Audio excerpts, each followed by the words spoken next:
Hello, everybody. Thank you so much, everyone, for taking time this evening to join our very first edition of Malawi Digital Inclusion Leadership Forum.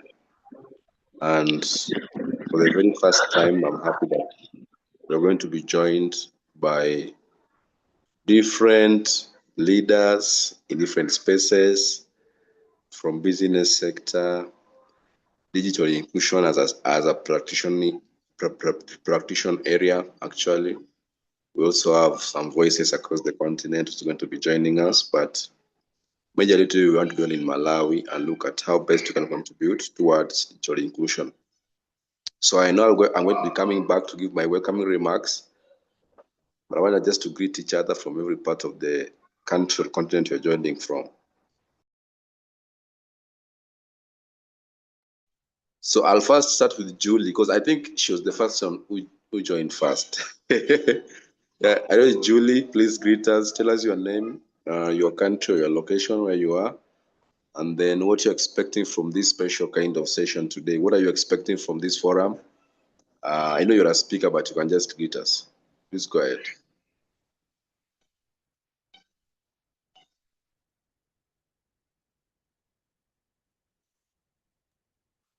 Hi everyone. Hello. I hope everyone is fine.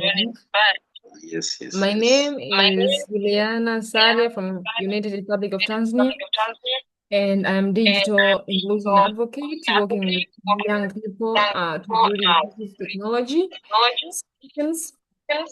And I'm just expecting to connect, collaborating with experienced leaders across Africa. So that is my short introduction. Thanks so much for Thank you meeting so you guys much. here. Thank you. We're really happy to have you. And you know, you are now a friend, a close friend, a close ally. Just there. Thank you so much for joining us. We're really happy to have you there. Let me welcome Annie Mtungila. Please greet us. Anne, is this Annie or Anne? I'm sorry, please. Yes, go ahead. Yeah, it's Ali. Hello. Hello. I'm Ali from Malawi. Which part of Malawi, please? Which part? Can you share the part of Malawi? That's okay. In Central Region, Lilongwe. Hello. What are you expecting from the session? Are your expectations so far from the forum? My expectation from today's session. My background, I'm a nursing midwife, that is. And when I saw the post about African digital inclusion, I was so interested to learn more about digital things as our world is going. So I'm expected so much to learn things about digital. Yeah. That I can also apply to my career. Thank you.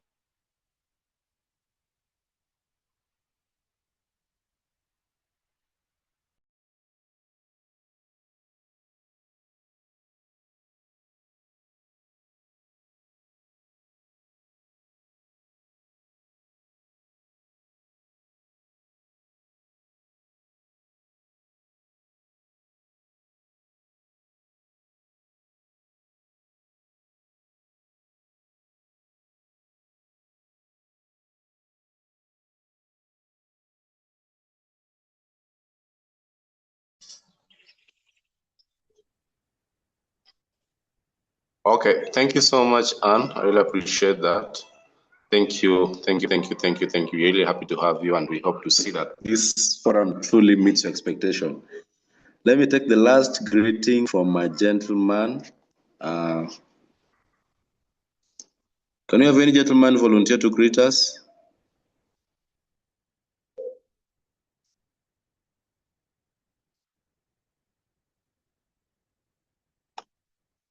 Yes.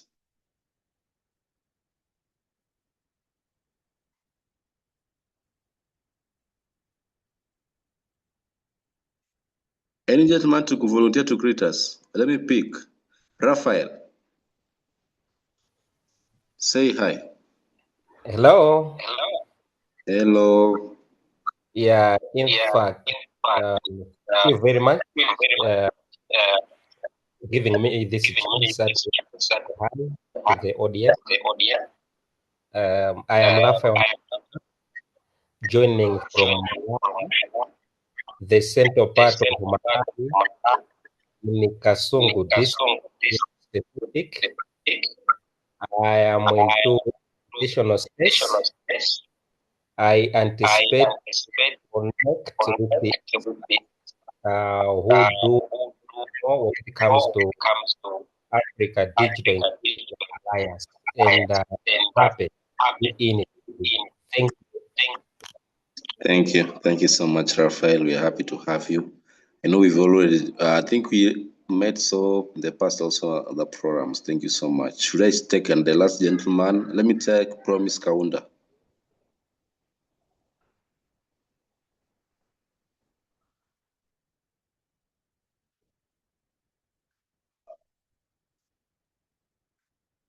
Okay, Sim Promise is not there.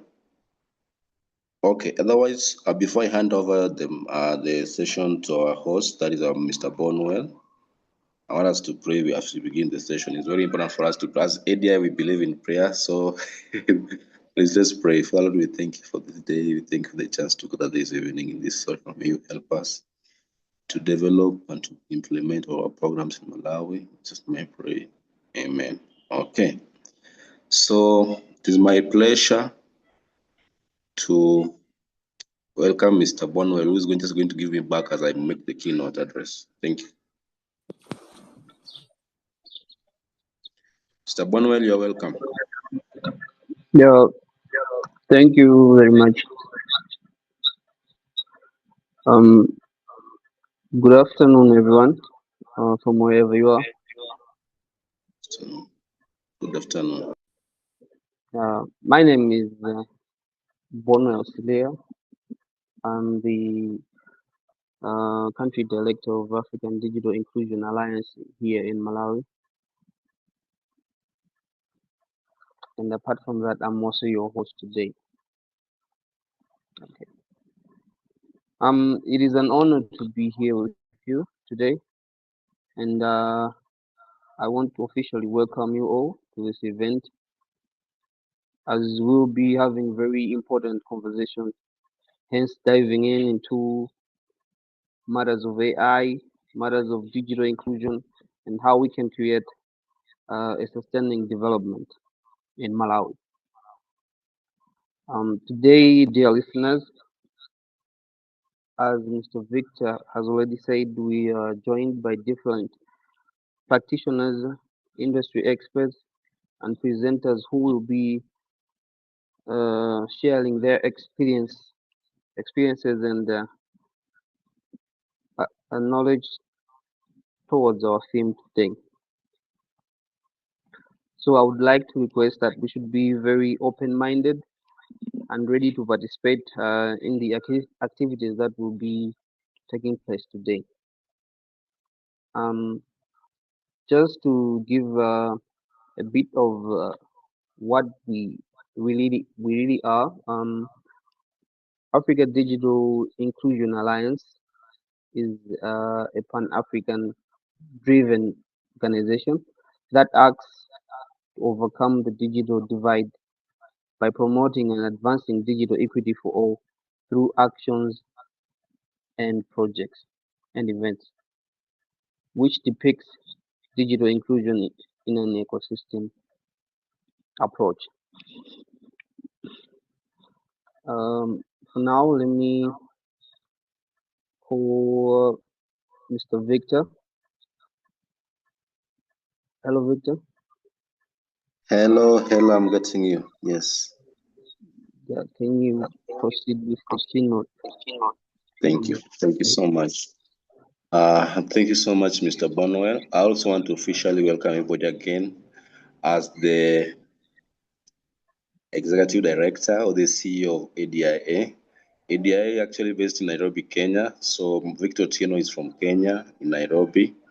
And we exist that one day you can see Africa, everybody in the continent is able to access technology in an equitable way, in a way that meets their own needs, and also in a way that promotes productivity and also enhances safety. Because we cannot say we are promoting digital inclusion that is full of unhealthy a kind of engagement technology. So we are into an ecosystem-wide work. We look on matters to do with skill development, device success, marginalized group inclusion. We try to promote, how can we promote for marginalized? We also look at policies, context on digital policies. For example, we try to formulate policy frameworks across the continent. We also into matters of digital infrastructure development, where currently we're doing research and also capacity building on matters to do with space. And we also build capacity for digital inclusion leaders. Like I know some of us who are joining us are some of our fellows, which we are trained. Some of us are them are our leaders and even digital equity promoters. And I think as an institution or organization, we've really worked hard to build capacity to different groups of people, not just in Kenya or even in Malawi, but across the continent and even those in the diaspora. So just to go directly to the event, the main reason for this forum is that we're able to build a community of practice, a community of people who are able to think together, who are able to know the value actually that digital inclusion can really bring to Malawi, not just as a country, but as a people within Malawi.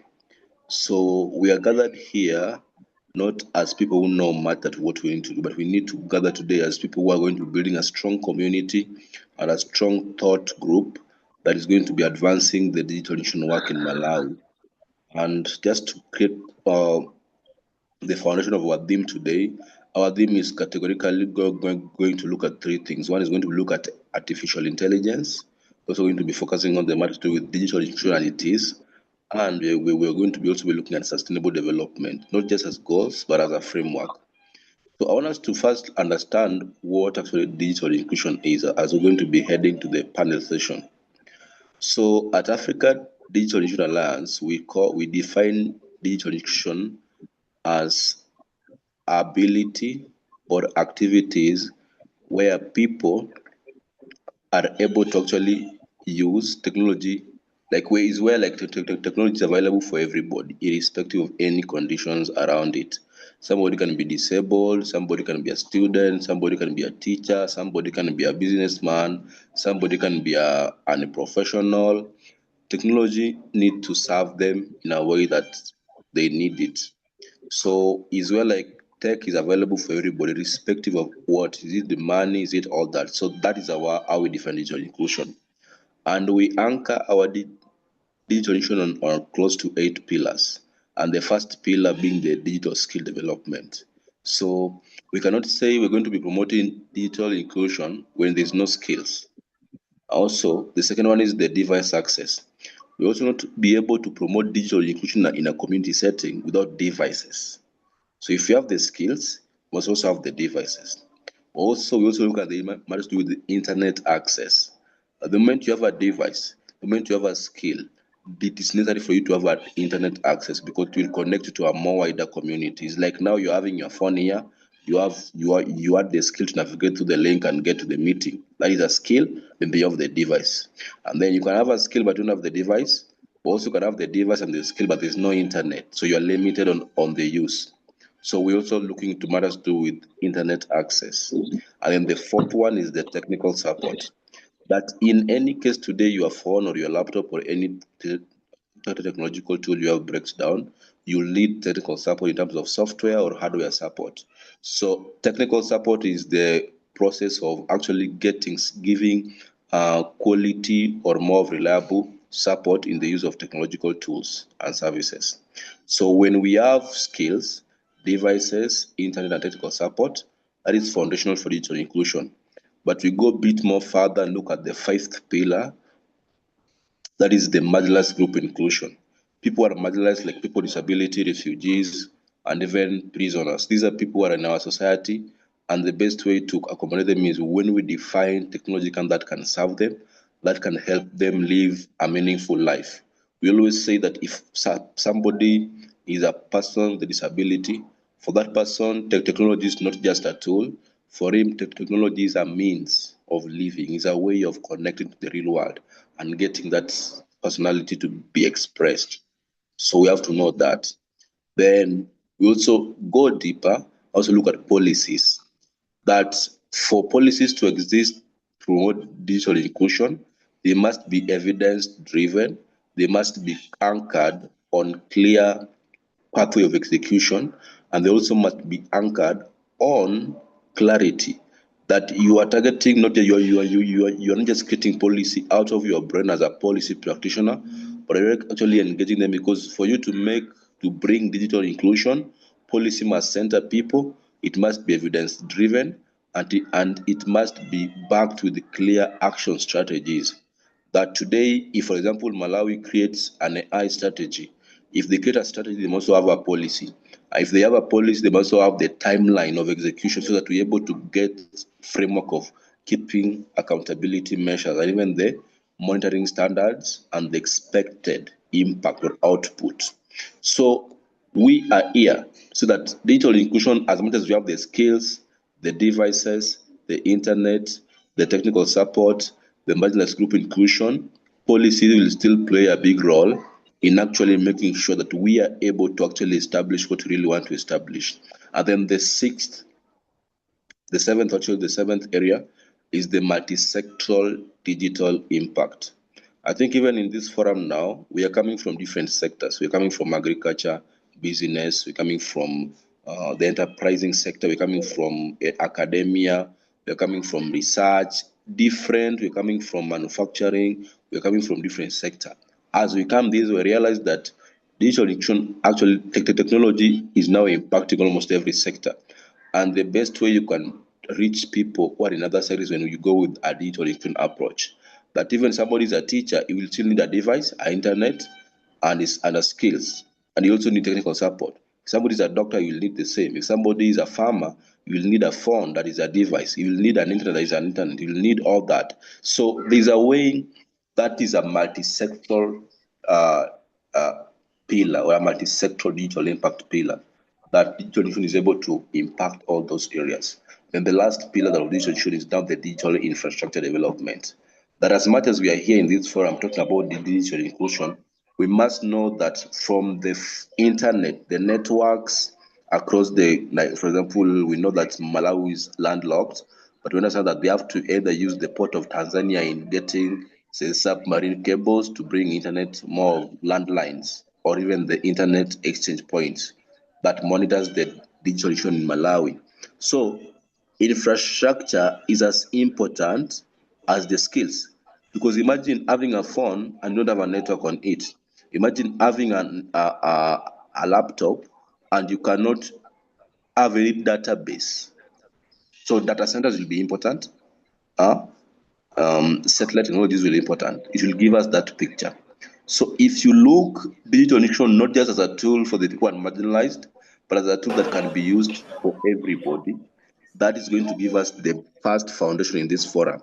Yeah, that digital inclusion is ecosystem wide. It affects every mother in the village. It affects the very professionals in the parliament, either in Malawi or in Lilongwe somewhere.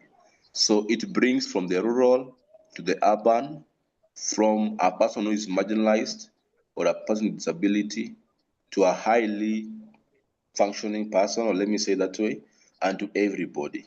And then now when you go to artificial intelligence, we understand that now is a way AI is coming as a tool that is being very relevant to us in our day-to-day lives, from using it in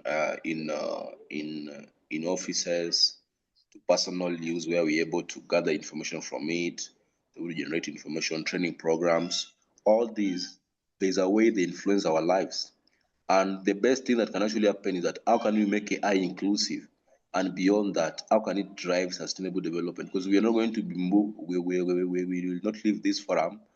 I'm just trying to lay the foundation here so that when our speakers will come, they will help us to understand how are we navigating through all these challenges that are affecting us. But we understand that there's need for digital inclusion to come in Malawi. There's need for our children in schools to get devices. There's need for teachers to be empowered to have the skills and readiness. There's need for doctors to get timely information. There's need for the citizens themselves to be included in the space. How do we do this? This is the question we're asking today. That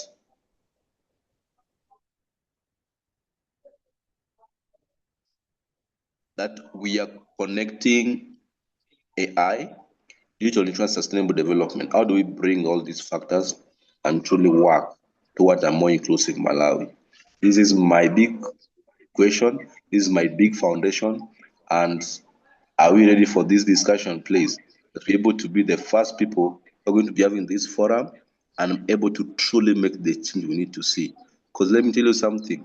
If we don't work for it, AI will not be inclusive if it is not, AI will not impact us if it does not come with an inclusive mandate. But also we cannot impact Malawi if we even don't know the parts of Malawi that are lacking, or the policies that are existing, and how we can actually bring change that is needed. So in a very official way, I want to say that the Malawi Digital Inclusion Leadership Forum is officially open for the very first time in 2026, and I declare it open as a CEO. Thank you. Thank you, Bonwell.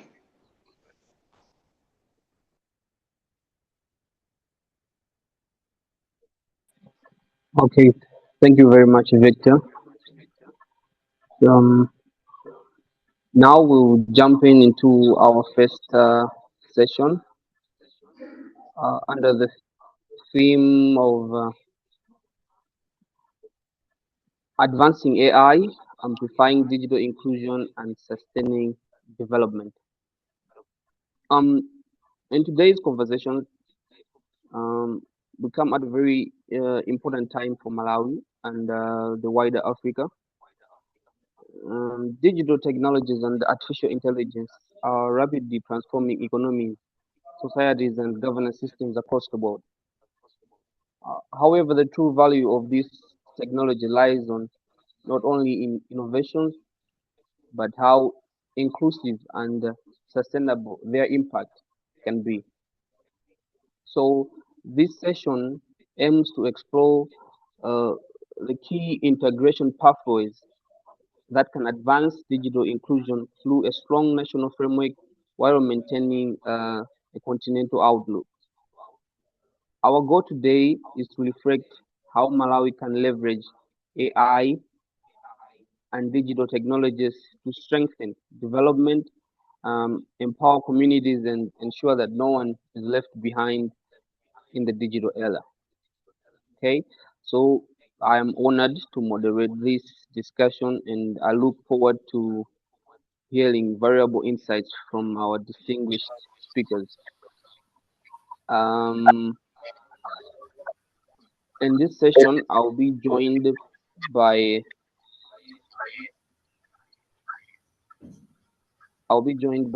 Mr. Z. Heman Vula.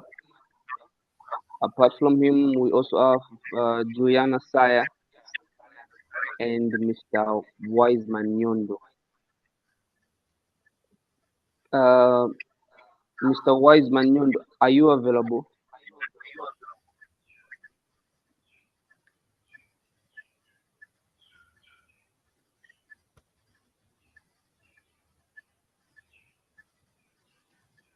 I Mr. think Wiseman, someone can take over. I'll be in a stable connection, 5 to 10 minutes. okay. Juliana Saya.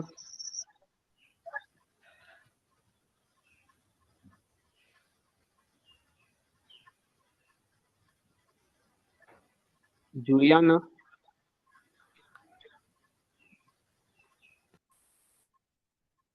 Hello. Hello. Yes, we can get you. All right. Thank you so much. I'm just, I can say that when we just talking about advanced artificial intelligence and digital technologies, just important that our focus goes beyond innovation itself. And this really question is how can this inclusive and sustainable, the impact of this technology can be our communities. And we know that in many African countries, especially including Tanzania, Malawi, we are just seeing the rapid growth in digital technologies. We see there is a mobile money service. We see there is digital government platforms. We see online education system that are transforming the way people access service and opportunities. And however, this progress also reminds us that digital inclusion remains the critical challenge, and especially for those in rural areas, rural communities, especially for women, especially for people who have limited access to the digital skills. For example, here in Tanzania, we have seen how mobile technology have transformed financial inclusion through services like maybe mobile money, allowing millions of people to access these financial services. Even if without traditional bank accounts, this is just gonna moderate, gonna demonstrate how technology innovation can empower communities, and when it's just designed with accessible in our mind. So this show how African is just already successful in digital inclusion models. So when we connect these issues of the digital inclusion models, we connect how can we connect it to AI to development. So when we connect maybe AI to the future as we move forward, the artificial intelligence and other more advanced digital technology, we must ensure that these innovations are just built in the same principles of accessibilities and inclusion. So AI can play a powerful model in sectors such as my fellow said, in agriculture, in education, in healthcare, and entrepreneurship, and so on, by helping people to access more information, also to improve these productivities, also to make the better decisions. So this is just I can say in order to achieve this, all of this, my friend says we should have more policies. We should have more policies. Also, we should have a strong national framework essentials. As we see government, private sectors, these innovators, these communities, we must work together so as to create some policies that systems can promote digital literacy, affordable connectivity, and responsible to use AI technologies. So how I can say, can you expand this to Africa? Because at the same time, Africa digital futures is just interconnected. Countries across the continent benefit from that, just sharing knowledge, experience, and best practice by collaborating at continental level. We can strengthen digital ecosystem that support innovation, inclusion, and sustainable development goals. So by saying that,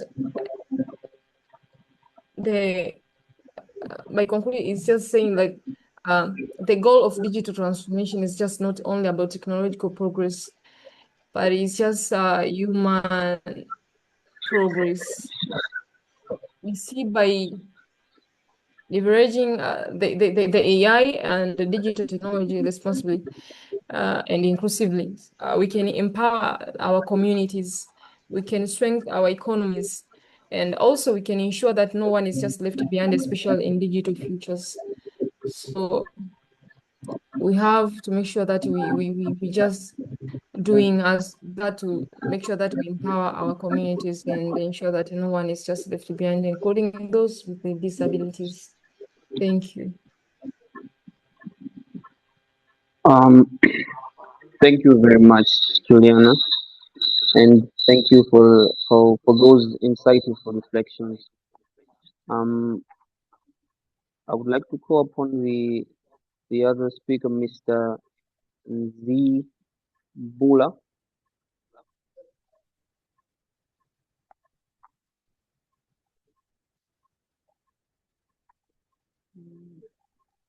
I see Mr. that Mvura he's not. says is yet to join us. Is yet to join us. I don't know if he's here already. I think he was to join us. Okay, Mr. Wiseman, are you ready?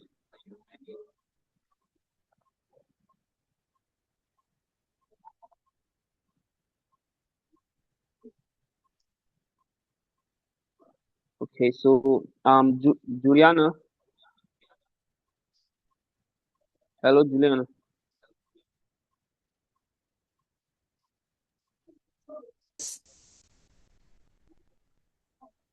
Yes.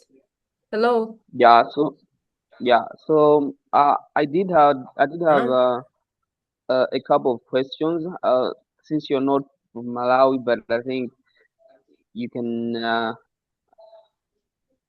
help to answer them. I think I can. Yes, Bonwell. I think I can start. Oh, okay. So we have just started our first session on advancing AI, amplifying digital inclusion and sustaining development. Uh, what you say on the theme, Mr. Wiseman? I think I did prepare a certain presentation. I don't know if you can see my screen. Okay, okay, okay. Can you see my screen? Yes. Yeah. So this is what I prepared. My name is Wise Manyondo. I'm an ICT professional, and I'm also currently studying bachelor's in computer science. I'm also an executive director for Youth for Change Network here in Malawi.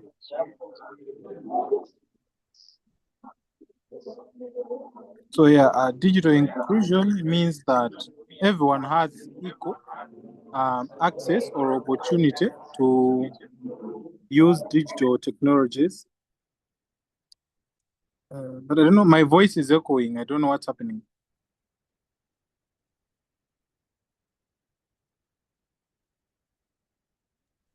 Go ahead now. All right, let me continue. So yeah, it involves several key elements as access to affordable internet connectivity, access to availability of digital devices, digital literacy skills development, inclusive digital policies, and also opportunities to participate in the digital economy.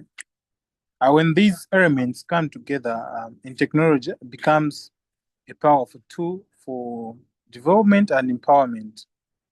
However, many communities across Africa still face significant digital barriers. For example, like I shouldn't say here in Malawi, but the topic since we are discussing digital inclusion in Malawi, like if you go into rural areas, some people are still using the small phones.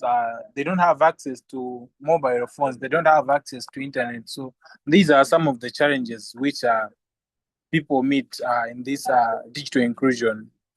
In rural communities, like young people often struggle with limited connectivity, lack of devices, as I said, and limited exposure to digital skills, training.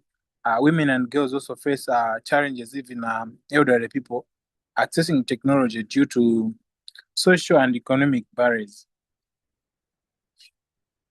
So, as I can say, the role of artificial intelligence in development, artificial intelligence is one of the most transformative technologies of our time, or I should say, of our generation.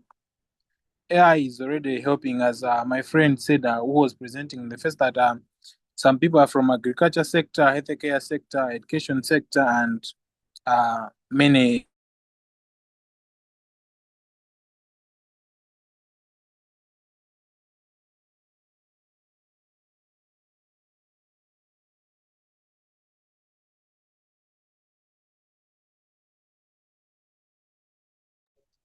Can't get your voice.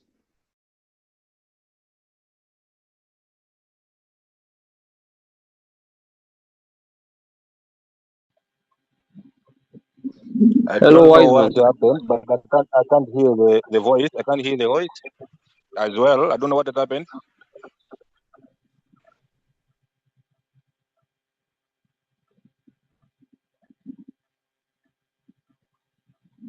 Mr. Wiseman. Maybe it's network.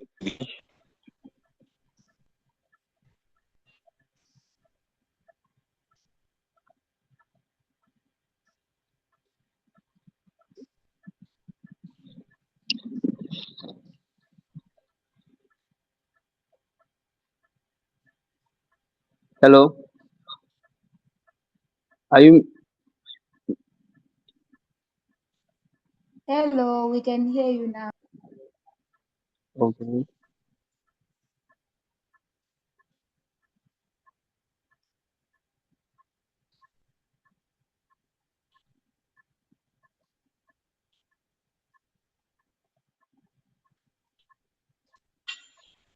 Mr. Wiseman.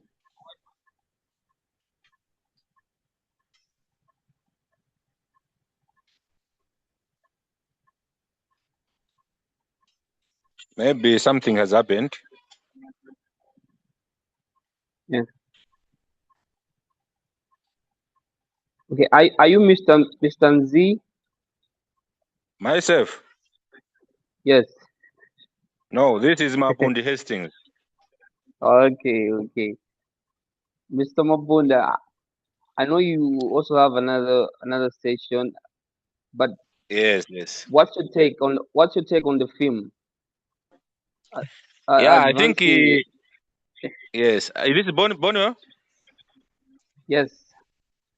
Okay, thank you very much. I just wanted to know where to start because I've joined you just some minutes after you started, but normally Okay. So I think this is not the first time. Mm, so we are yes.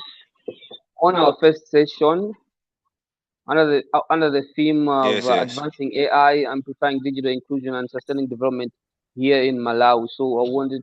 Hello, Bonwell. I wanted to. Sorry, I lost internet connection. Okay. Okay. I don't know if I can continue. Someone has taken off. You can continue. I don't know, Bonwell. What could be the advice on the same? You should continue. How many minutes are you giving me? He's asking 10 how many minutes. minutes? 10 minutes. Will it be enough? Yeah, that's okay. Even 5 is enough. Okay. Okay. Go on. All right.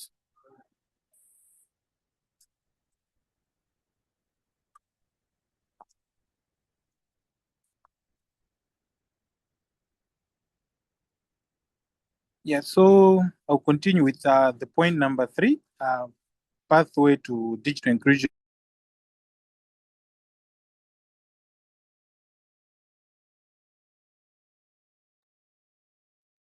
Sorry, you just have a challenge. Just disconnect. I think we have. I'm having problem with the screen sharing, so I'll just read my presentation and yeah. I think that's going to be great. Yeah, so the point number 3 was promoting innovation and entrepreneurship. Also, point number 4 is inclusive policies and leadership, whereby government and institutions must develop policies that supports equitable access to digital technologies. While ensuring marginalized groups are included, digital inclusion must be integrated into national development strategies and policies. Also, linking Malawi to continental vision, digital inclusion is not a national issue, it's a continental priority for Africa. The Vision Agenda 2063, it emphasizes the importance of innovation, digital transformation, and knowledge-driven economics, similarly to Sustainable Development Goals, highlighting technology as the key driver for international development. By strengthening the collaboration between academia, government, businesses, and civil societies, we can build a digital inclusive Africa that is innovative, competitive, and resilient. The laws of young people, youth, and community leadership is to promote digital awareness, advocate for inclusion and digital policies, mentor the next generation of innovators, also create platforms for innovation and collaboration. Our technology should be seen as the tool for communication. So a call to action as we begin this forum, let us reflect on our collective responsibilities. Let us commit to bridging the digital divide in our communities, empowering young people with digital skills, promoting inclusive and ethical AI, building leaderships that support innovation. Also, on conclusion, I should say that the digital future is already here, but the real challenge is ensuring that everyone is part of the future. Let us use this forum as an opportunity to exchange ideas, strengthen partnerships, and develop practical solutions that will advance digital inclusion in Malawi and across Africa. Together, we can transform technology into a powerful drive and inclusive growth, innovation, and sustainable development. Thank you so much for listening.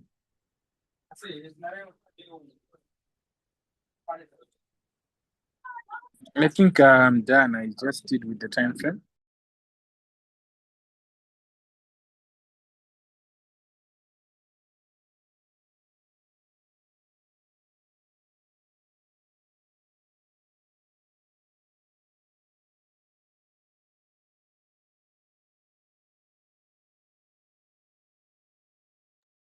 Thank you so much for that. I think as things Boron is trying to connect. I don't know if he's here. Thank you so much.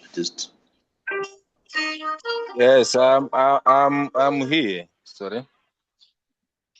I said Bonwell. Hello. Sorry, I lost connectivity. Okay. Thank you very much, Mr. Wiseman, for that presentation. For now, I had a couple of questions which I wanted to ask you. Are you listening, Mr. Wiseman? Yes, I'm listening. Okay. What about Juliana? Are you still available?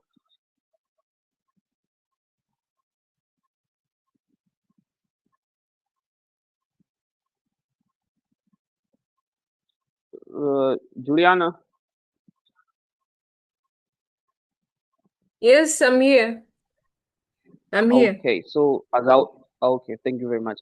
As I was saying that I had a couple of questions that I wanted you to ask. The first question was going straight to Mr. Wiseman. Um, how do you think that Malawi can strategically integrate AI into sectors of agriculture, heavy sectors, and education? Okay, let me repeat the question. How can I've heard the Malawi question. strategy? Okay, thank you very much. Yeah. First of all, it has to start from the policies. If the policies are put into global places, it's not going to be hard or difficult to integrate AI into agriculture, health sectors, even into academias. After policies have been put into place, then they need to be a follow-up and maybe partnering with AI organization and everything so that they help in like building the systems, for example, in agriculture, in health, also in education. I know, like in secondaries, like they have the subject is called computer studies, but it's not well effective. Children there, like students, they're only learning basics. You see, so yes, the process can be made well that, okay, for example, in secondaries, primaries, we're going to integrate this so that it can also help us also in the institution with disabilities, they should also include those policies so that everyone is included, no one is left behind. So yeah, what is needed most, they are the policies, people who make policies. Okay.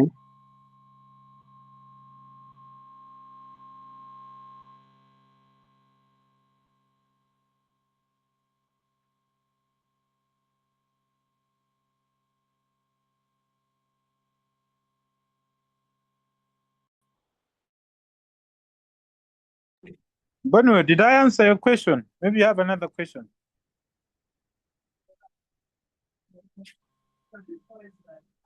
So I was trying to pass it to Juliana so that she can have a say on the question.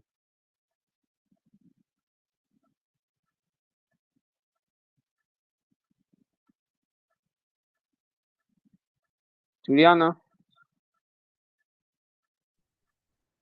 Yes, Bonwell. Yeah, so I was asking, since you're from Tanzania, you still can answer it. I was saying that how can it's either Tanzania or Malawi strategically integrate AI into sectors, into key sectors like agriculture, heavy sectors, and the education sectors? Okay, the possible solution is just the first thing is just to strengthen the digital infrastructures, because one of the first steps is just to improve, especially here in Tanzania,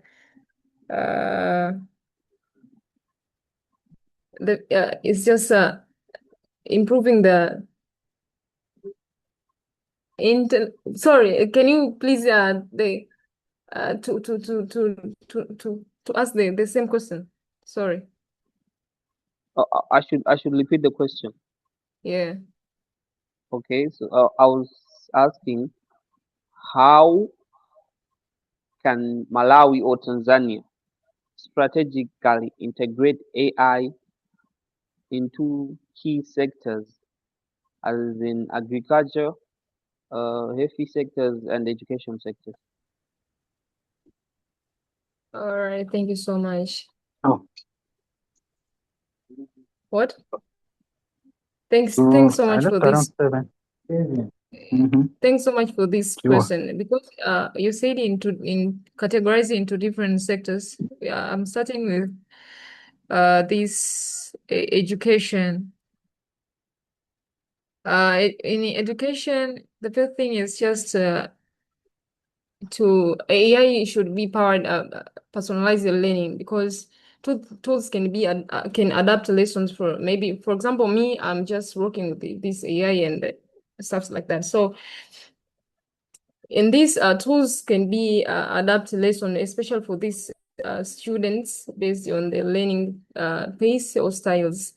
It's just similar to what they are just exploring with different lessons. So the first thing is just to do that. But the another one is just public service and governance. In public service and governance, can we? Oh, you said the first is first is just education. Education can be AI can be integrated in education by maybe some by for example, it's just administrative automations in education. So as AI just can help schools to track maybe some attendance, performance, resources, and more efficiently. When you come in agriculture, AI can be can be can be can be integrated into different sectors, because as we know, for example, here in agriculture, someone can use AI maybe to predict some crops and whatever. For example, maybe you can have a project with AI that can detect pests and whatever. So in agriculture, AI can be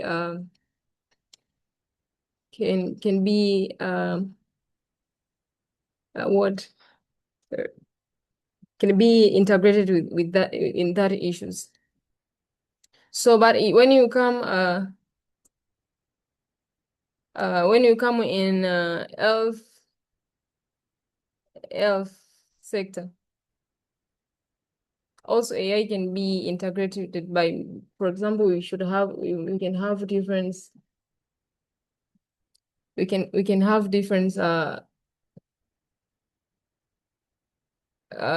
for example, here as we see most of health nowadays is just using maybe robotics and whatever AI that can maybe scan the whole scan whole body, scan this sickness and whatever. So I can say that AI is just a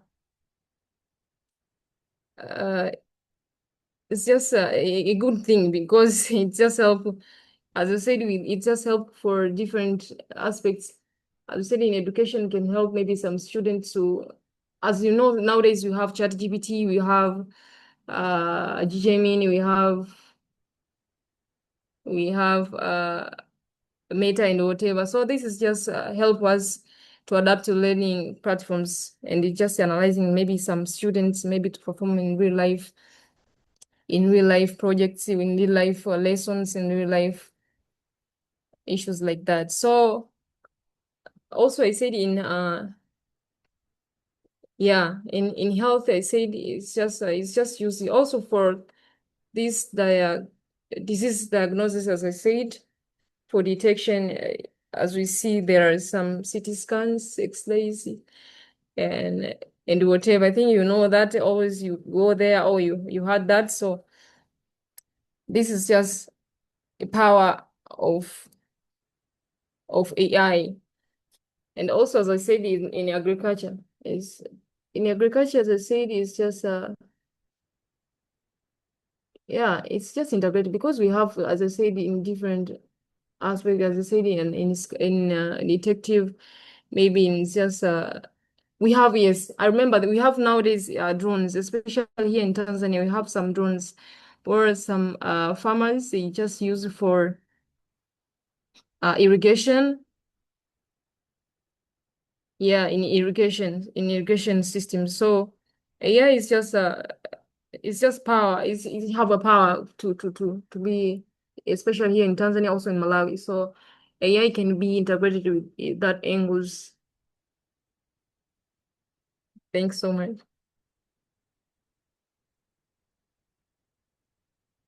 Oh, thank you very much. Uh, from your answers, we can see that Malawi can really strategically integrate AI in both in all the sectors. For example, in the agriculture sector, which can improve agriculture use. In the FE sector, yes, so much can happen with AI. So I also have another question, Mr. Wiseman.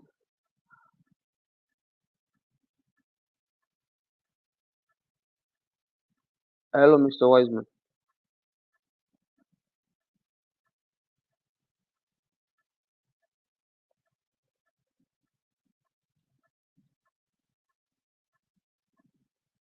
Juliana.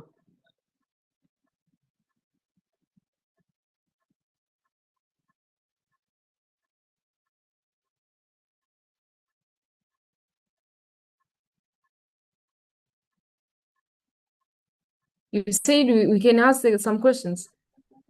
Or what? No. Okay, thank you very much. So Right now, I'll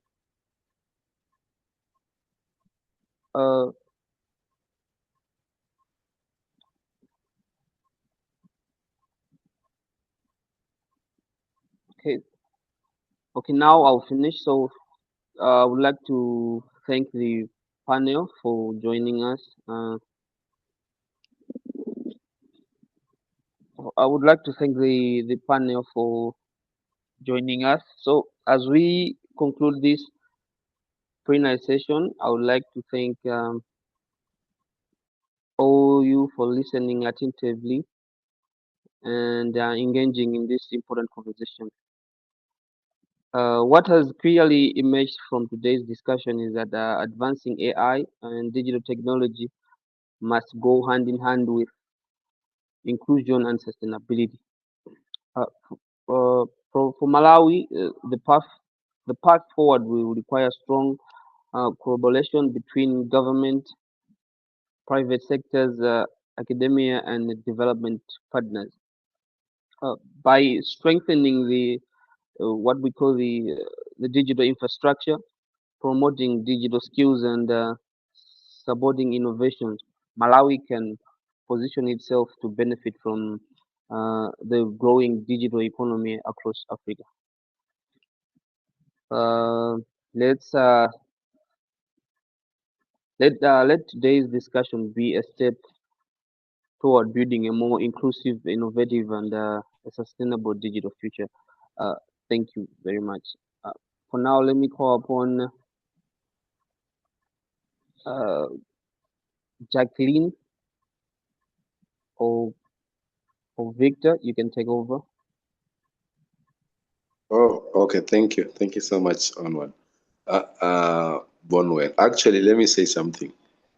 I want to really commend the speakers that have actually spoken. Thank you so much, Miss Juliana, and also Weissman. Thank you so much. Actually, your points have been very, very, like, it's very poignant. I don't know what poignant mean, but you can just Google and know.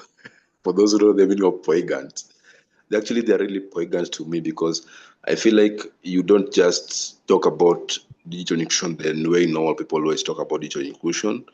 Actually, most people always think digital inclusion is only for the marginalized communities. But I'm really much happy to hear the conversation you guys are really putting forward here, that beyond the what people always say, there's need for skills, integration, like Juliana said, that we need to integrate, that we need to integrate it to the sectors, yeah? And just integrate, not just integrate the sector, even having an end user, like, for example, we were saying about the farmer who is able to predict, using AI to predict all that. So you see, that is a context that can be really applicable on that reality. Like, it's the use moment and it ends at productivity. So I also thank you so much also for Ismail. I've gotten to understand that you really anchored on policies that actually the government should start with in terms of digital inclusion. So as we keep this conversation, I think we're really going to somewhere that we heighten our conversation and then get away. We can actually work collaboratively as a team and as a community to be able to push this digital inclusion in Malawi. Let me tell you something. If we were to say digital inclusion can work in Malawi, then you're the only people who can start it and it work. Okay, let me just say this for the truth. Because I know there are some campaigns that have been there in the past, but truthfully, we have to have a community that is strong, that has a clear vision and a clear mandate. So I think as we continue, I think we're going to be welcoming our next presenter. I think there's going to be Jacqueline, right? Bonwell? Yes, yes, it will be Jacqueline. Thank you. Jacqueline, Jacqueline, yes. you're welcome. Thank you very much, Victor, as well as Bonwell. Just checking, am I audible? Yes, clearly. Okay. All right, thank you. So, good afternoon. And let me also recognize the presence of Victor Otieno, the founder of ADIA, and also my mentor and the director for ADIA in Malawi, Bono Celia, and all the distinguished leaders and colleagues that have joined from across Malawi. My name is Jacqueline Jijide. I am for the Africa Digital Inclusion Alliance. And I'm not new in this space, especially to the people who have been joining us and gathering together in the past events. So I'll start my presentation on the national state of digital inclusion in Malawi in relation to AI and sustainable development with these remarks. We are meeting today in a virtual space, a platform made possible by the very technology we are here to discuss. But as we look at our screens, we must ask ourselves a sobering question: who is missing from this conversation? In late 2025, President Kagame, who is also a person who invented the smart cities, said these words, and I quote, "Artificial intelligence is not just a technology.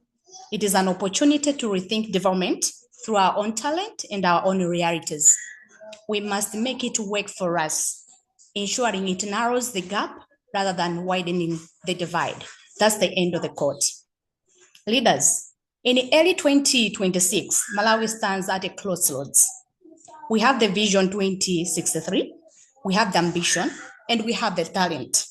But the data tells us that 80% of our people are still living a digital shadow.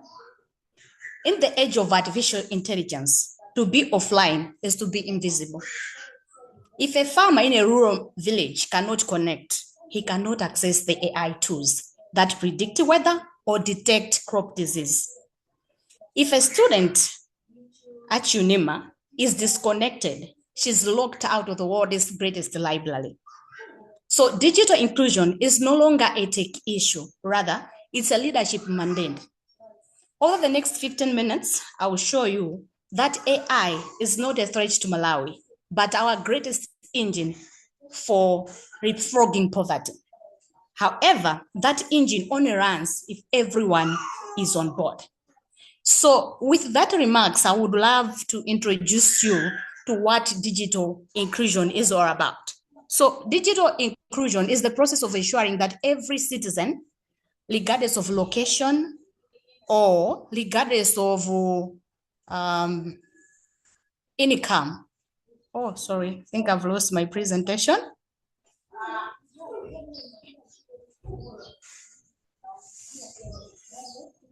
Confirm if we can see it. You can see this presentation. Please go ahead. Okay. All right. I think from my end, I'm not able to see it. Okay. All right. Yeah. So it is the process of ensuring that every citizen, regardless of the location, you are able to access the internet.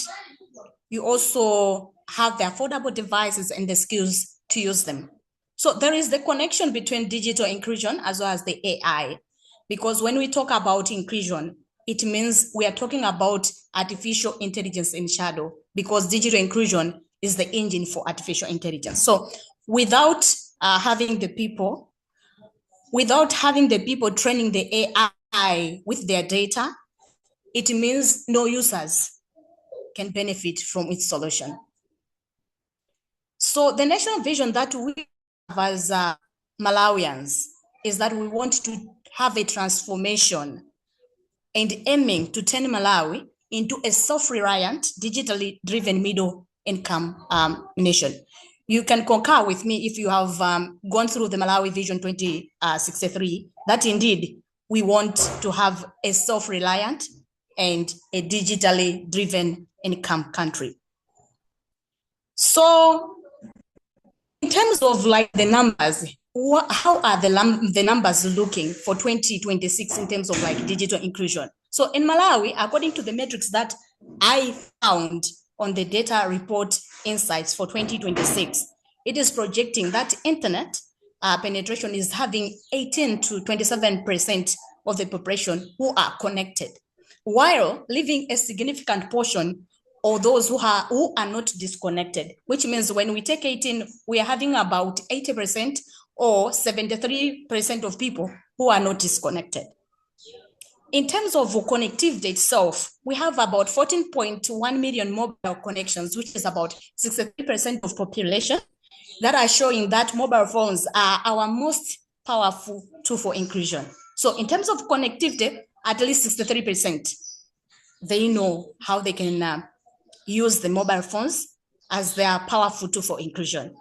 But when we look at the metrics on the usage gap, we find that 91% of the country has mobile signal, but they still remain offline due to two factors. One, the high data cost, and also the low digital literacy, which gives us a pause like what's happening. So if I will not talk about digital divide, I think I'll do myself some disservice. But I'll talk about digital divide in the leadership challenge lens. So the challenge that we are having leaders of this digital inclusion is that we are having the urban and the rural gap, which translates that internet and high-speed fiber are currently connected in cities like Lilongwe and Blantyre. But when we talk about maybe districts in the northern region, in the lower Shili, you find that the internet and the high speed, they're having challenges. The internet, sometimes you just have to go the uphill for you to get connected or to place a call. Even in terms of speed, sometimes you're connected, sometimes you're disconnected. There is that huge gap. The same is being extended to the rural barriers because 81% of Malawians, our parents, our friends, they live in the rural areas where electricity and network towers are scarce. Most of us who are living in the urban, if we have the thoughts of going and visiting our parents in the village, we always have this face in our mind. We will have the ability to charge our phones. What about the issue of the network? Will I still be connected to the people? Those questions are coming because electricity is an issue. And network as well also is having a blockage for us to be connected to our fellow friends. So 81% of Malawians are not connected in the rural areas. And then let's also talk about gender divide. I hope in this session we are having my fellow gender, the women. I'm rooting for you guys. So the gap in terms of like the internet use has widened to 15% points, which means men are still more likely than women to own a smartphone and use AI tools. I've had some moments of kind of a study whereby mostly when I was asking the women if they own a phone, they were like, no, I don't, but my hubby has the phone. So you can see that most of the times, men, they would love to be connected. Men, they would love to have a phone as compared to the other gender. So you can also concur with me because this I also aligned it with the understanding the gender digital divide from the Afrobarometer for 2025 as well to 2026. So we are talking about digital inclusion, and then in relation to AI and sustainable goals, what's the connection? Where do we stand as a nation? So the readiness score is projecting that the Malawi is currently rated 1.96, which to the whole figure, we can just say 2 out of 4, placing us in the optimistic stage. We have the potential, yes, but we need more coordinated national strategy. Last year in August, the government of Malawi launched the AI Policy Act, but we are not there. We are just having the opportunity, the potential. All that we need is for us to be connected and well coordinated as the nation. In terms of infrastructure, we have strong 4G network coverage, but we lack that large-scale data centers, computing power needed for advanced AI research. I understand that some hubs that are also generating these computing power centers and everything, but it's just a small fraction because we lack that kind of large-scale data centers within our country.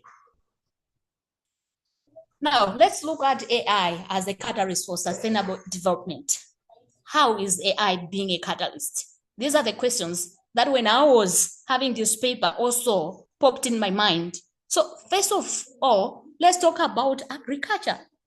which is part of the United Nations Sustainable Goal number 2.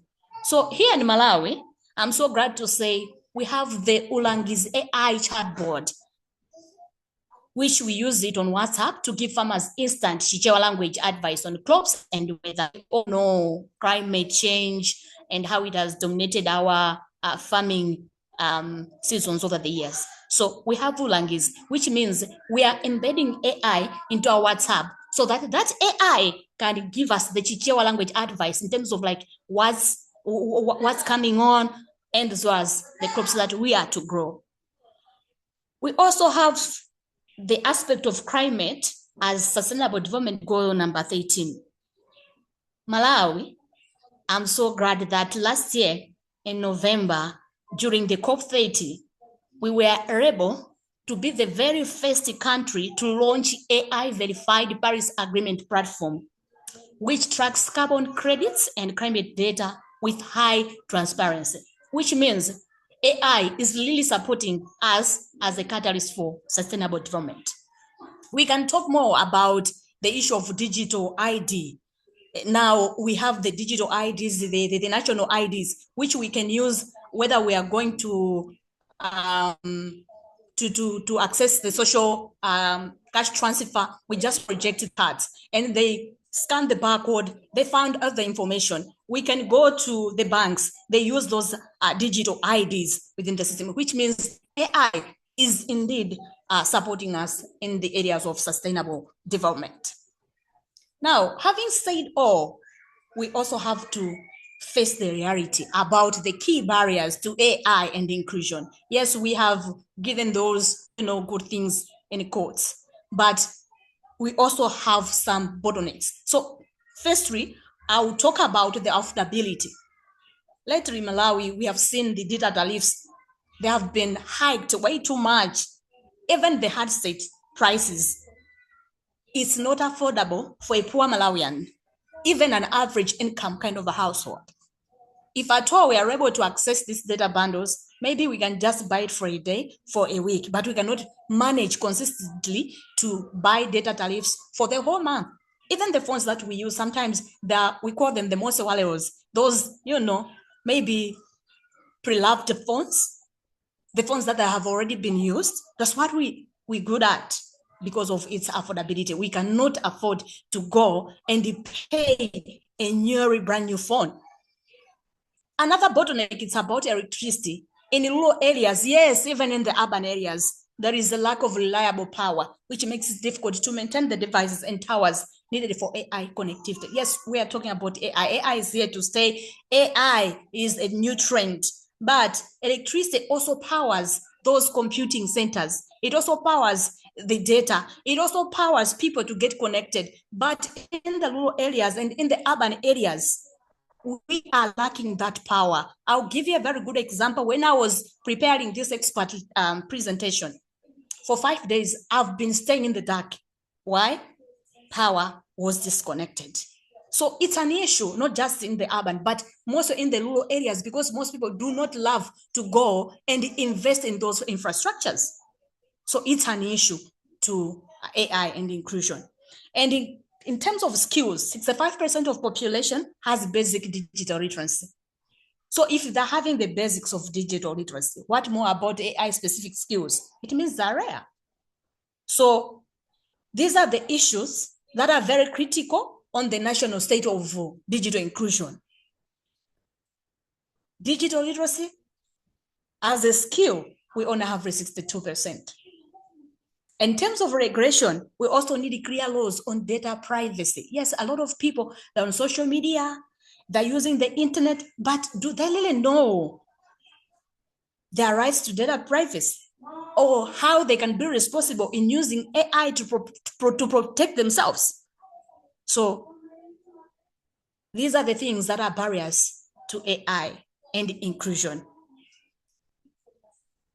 Now, having said all this, what is our future outlook for 2026 to 2030? According to Malawi AI project to improve food processing for 2026, we are having a target as a country. With the Malawi digital economy strategy, We aim to reach at least 80% network access by late 2026. We are on the 3rd month. It means 9 months down the lane, but we want to have 80% network access, which is a good target, and we have raised our bar way high. So we aim to achieve that 80%. In terms of like economic impact, yeah, AI-driven projects in agriculture and food processing are also meant to cut waste and significantly increase export by 2030. That's according to the reference that I've put, as well as to the Malawi digital economy strategy. Of course, in terms of like education as well, we are also having a stake, because now we've seen the digital Malawi project, which they are having the initiatives of training young people in schools, institutions about digital literacy. So it's a good stake and a good for a start for 2026 to 2030. So in conclusion, I'll conclude and also place a call to action. Digital inclusion is the foundation of our future. AI is the tool that can help us leapfrog traditional development steps. How can we do that? As today, we are leaders. We have gathered today to see and to find solutions to make sure that digital inclusion is also leading us to sustainable development goals. So us as leaders, we have the mandate to invest in infrastructure, with the priority being the rural electricity and broadband. If we are so comfortable sitting into the urban, we should also make the same feeling in the rural setting. Let's bring the infrastructure, the projects into the rural areas. That broadband, those cafes, those hubs, we should also transfer them to the rural areas. In that way, I think we'll be able to call digital inclusion as a reality in Malawi. Another mandate is for us to lower costs. We have to reduce the tax on data and smart devices to 80%. Remember, I told you, like, as of now, we are standing at 18 to 27% of people who are connected online, but the huge portion, 80%, that disconnected. Why? It's because of the data rates, because of the smartphone prices. So if we can reduce the taxes, I think, and lowering this cost will enable a lot of people to have access to the data bundle, to have access to smart devices. And then we can also train them on digital literacy so that they cannot just look at the phone as a toy, look at the phone as a game board, or look at the phone as for just calling and receiving text, but they can use that same phone to get connected and to access digital opportunities within their sphere. They can do marketing, they can learn, they can train. There are a lot of things. They can also participate in conferences like the way we are today, because we have a lower cost. Another aspect as a mandate for us leaders today, the call for an action, is about localizing AI. I was so moved when I visited Kenya last year. I was told, like, we have a Kiswahili AI thing that we can chat with it, we can find some solutions. As Malawians, why can't we also emulate the same spirit and have our own localized AI, whereby we can speak our languages? I understand we are good at maybe speaking English, we are good at other languages, but the majority of Malawians, they speak Chichewa, they have their own languages. If we can bring localized AI, it means we are including everybody. If you're not an English speaker, you can still access the AI using Chichewa, using Chitumbuka, using Yao, everything, and nobody will be left behind. So it's very paramount that we develop and come up with our own AI and train that model according to our traditions, according to our perspectives, and in that way, things will be right. But mostly, the model that we're using, the chat GTPs, the German AI, they use Western languages. They use data from their Western cultures, the data that does not resonate with us. So we need to have our own localized AI, artificial intelligence rather. Another mandate, it's a call for gender gap. We've seen 15% honor points for women. we must equate that all genders are having the same stake in digital spherical opportunities. Let's empower the other gender. If they're having some doubts, let's elevate their spirit to learn digital skills, to learn what AI is all about. Let's desist from telling them like STEM subjects are for men only. We have to empower them. We have to lift them up and say, no, you can also do this. So we have to equate that all genders are fully involved in this AI to make it a sustainable goal.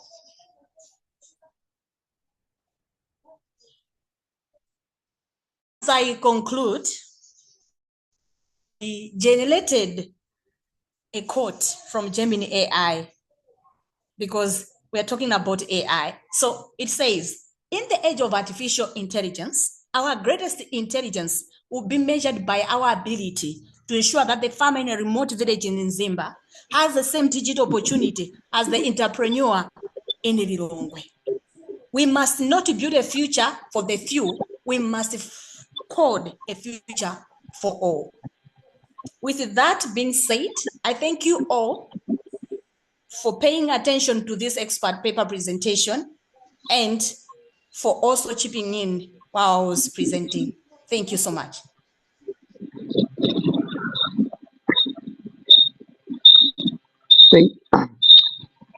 Thank you very much, Jacqueline. Such a powerful presentation. Great statistics. Victor, do you have anything to say from the presentation?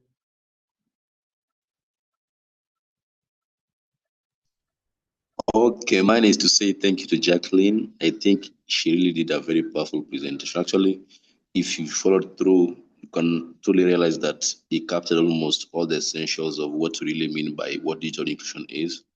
And the best point of it that how he has connected the eye with that he's saying that digital inclusion is like the heart of the eye, that we can never afford to have a connected society. Yeah. Or like more of an inclusive, so without that like digital inclusion coming into play. So AI cannot actually impact communities when we are not included.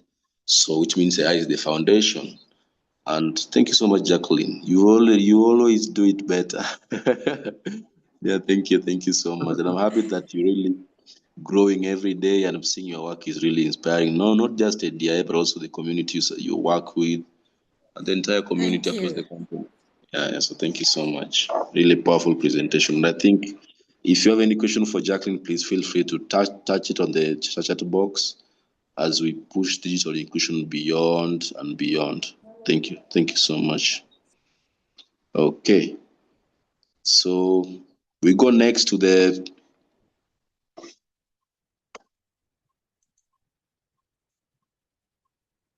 Okay, so I think we were to go to another discussion. Don't worry, you can follow through the agenda there. I think we were to welcome Mr. James Chaparajit. That name is too hard now. Mr. Harvey, Mr. James, Mr. Harvey. Jacqueline was to be the host of that particular session. And Mr. Felix. Felix, are you there? Mr. Felix, are you there? Okay, do we have Is not available. Mr. Harvey? Thank you so much. I've gotten to hear you. Do we have Mr. James is trying to join, and don't know where this location. I don't know which part of Malawi are you in. Yeah, because you're joining and leaving every time and again. And then my network is breaking. Can you hear me? Harvey, is that Harvey? Yeah, my network is breaking. Can you hear me? I can get you clearly. Yes. Yeah. Mr. Hastings, are you there with us? Yeah, I'm still with you. I've been with you throughout. Thank you. I know that. I just confirm. You're just my testing. Yeah. Anyway, So we want to discuss a very important conversation here. I think Jacqueline is going to step in because he's going to be the co-host for this session. Actually, he's the host. I'm just like here to stimulate, to start the fire. So we are here. We want to discuss about the Agenda 2063 and the SDGs, the Sustainable Development Goals. I think we understand that we have the 17 goals, and also for the AU, we have the 7 pillars, actually, of the Agenda 2063. Of all the pillars, we are looking forward to having a connected continent in Africa. That is pioneered by the African Union. But also the SDGs, which has been pioneered by the UN, that is the United Nations. They have always presented to us a very good development framework that we can always refer to whenever we are thinking about something to do with community impact, development, and even generally, whenever we want to actually do anything of development, the Agenda 2063 SDGs give us a very good blueprint of what you can actually think around. But also, if you can go further, Jacqueline was like sharing with us through her presentation that even Malawi has the different strategies. Like last year, they launched about the AI policy. Yeah, right. There's something like a policy for AI, and Malawi has got strategy. No, not just in technology sector, but also in the entire development framework. And the far we can go and the far we can come from, that what stands for digital inclusion actually to be impactful is leadership. And now, we don't just talk about leadership politically or private sector driven or any other like, but we want to look at leadership as a core pattern, digital leadership that can actually look towards bringing digital inclusion that will help us to meet this agenda. So I know the first thing, just give us a brief introduction about yourself, your name, your professional background, your journey so far. And that is important because it's going to help us introduce my co-host to come and pick it from there. So let me begin with Hastings. Please take it over.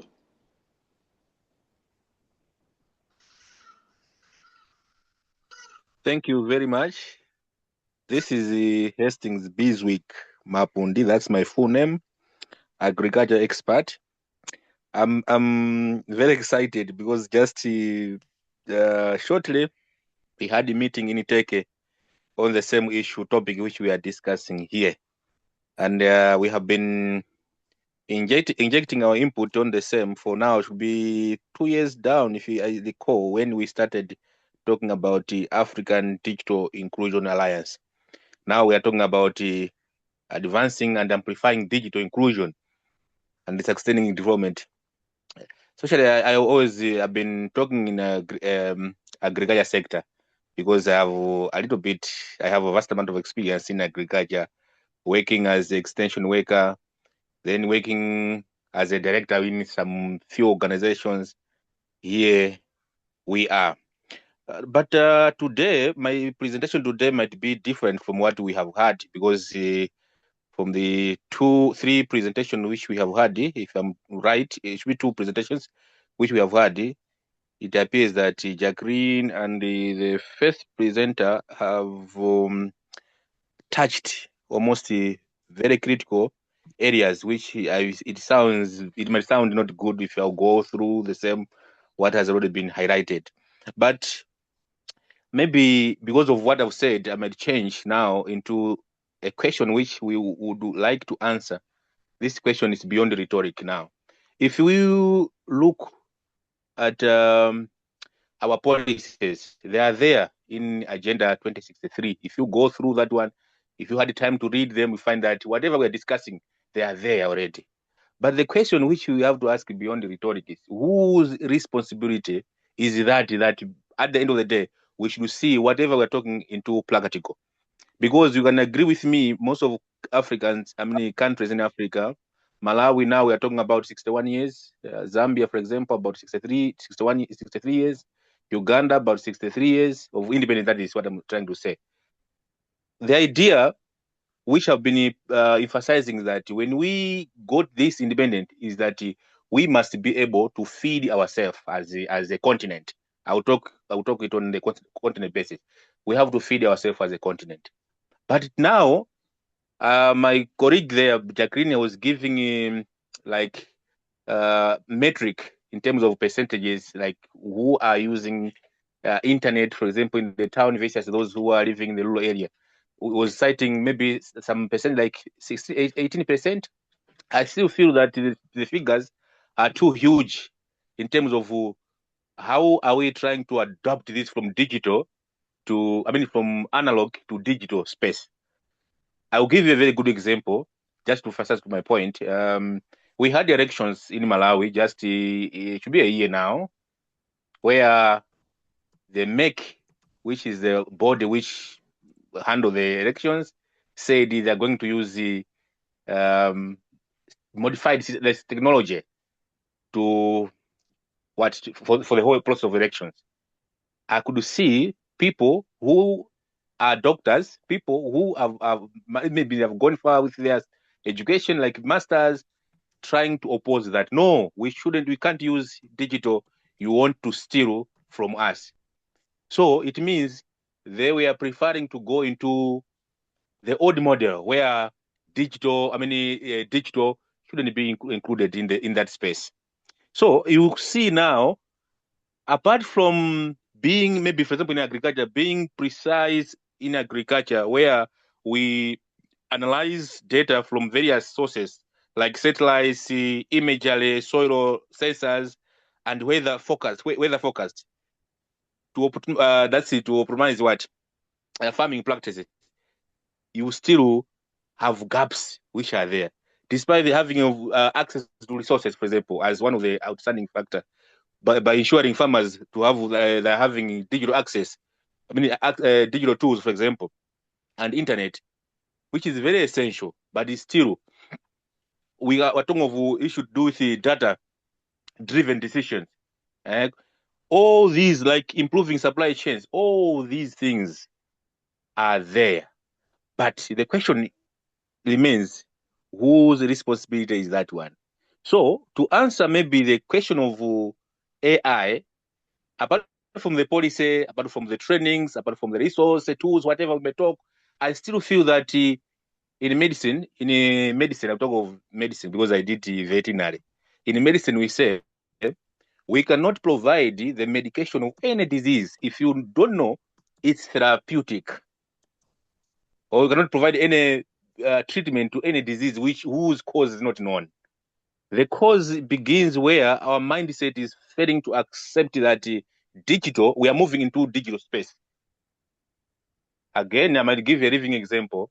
In Israel, for example, most of the shops are operating automatically, like ATM card. If I've gone to bank, you can cash out money using the card. The same system is being used in everywhere, for example. And it could be 200 years ago when these systems were introduced. But we Africans, we Malawians, you still see that we are still immune to adopt such kind of digital, despite maybe having a small percentage of people who are moving towards digital space. So I think, and I still believe that we have to go back to the basics. Where? Number one, we have to understand whose responsibility is that one. If you're talking of policy being an issue, who is responsible for making policy? How can we approach that person who is making policy, and how can we put that into effective? We have a number of good literature in the library. I sometimes go to the library. There are data which is readily available that we can read and get all answers of what we are talking about. But still, the continent remains the same. Yes, Mr. Hastings. Yeah, I just wanted to just give us that there. I know the question is still going to follow up. Don't worry. Thank you so much for that. Let me welcome the expert to introduce himself. Then I think I'll throw it to Jacqueline. Yeah, is that okay? Yeah, it's okay. Thank you. Thank you so much. Your submission is really powerful. Actually, I'm noting everything here. I'm just writing everything. Let me then it should come back to you. The next speaker was Mr. Harvey. Please just greet us, tell us your name and just any submission. Just 1 minute. Yeah. That was only just I never know. No, don't worry. I thought maybe you gave me a floor so that I can now highlight 2 or 3 It's things. fine. Okay, It's thank you fine. very much. Don't I'm worry. following. Don't worry. Don't worry. Yeah, we are still on. You can still speak. This thing we are here to talk until. Yeah. Mr. Harvey, please take it over. Greet us and tell us about yourself. Uh, Thank you very much. So, in short, my name is Harvey Mangisa, and I'm a founder of Octet Systems. Can you hear me? Very clearly. Please go ahead. Yeah. So, I'm a founder of Octet Systems, a startup in Malawi where we focus on cybersecurity, software development, networks, and AI. But right now on AI, we are just using it for productivity tools. So I liked what the previous speaker, I think it was Jack, who said about the education. One of the things that I do is I teach in a couple of primary schools. I teach ICT. So these are budding generations, like ranging from 4 years to 9 years.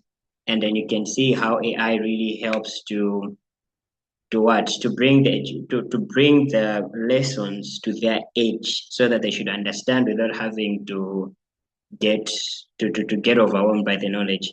So I believe that with digital inclusion, getting the young generation to get excited with digital technologies and digital tools while guiding them is really important, so that we should safeguard, as we know that the youth are the leaders of tomorrow. So the young ones right now are the leaders of our tomorrow. So yeah, that's my brief introduction. Thank you.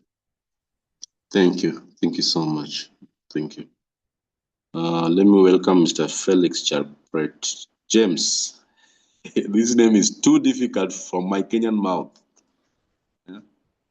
James, All please right. take over. Yes. Yeah, but the name is long, but it was out of my advantage because I'm a bit short. So yeah, it balanced Okay. my nature.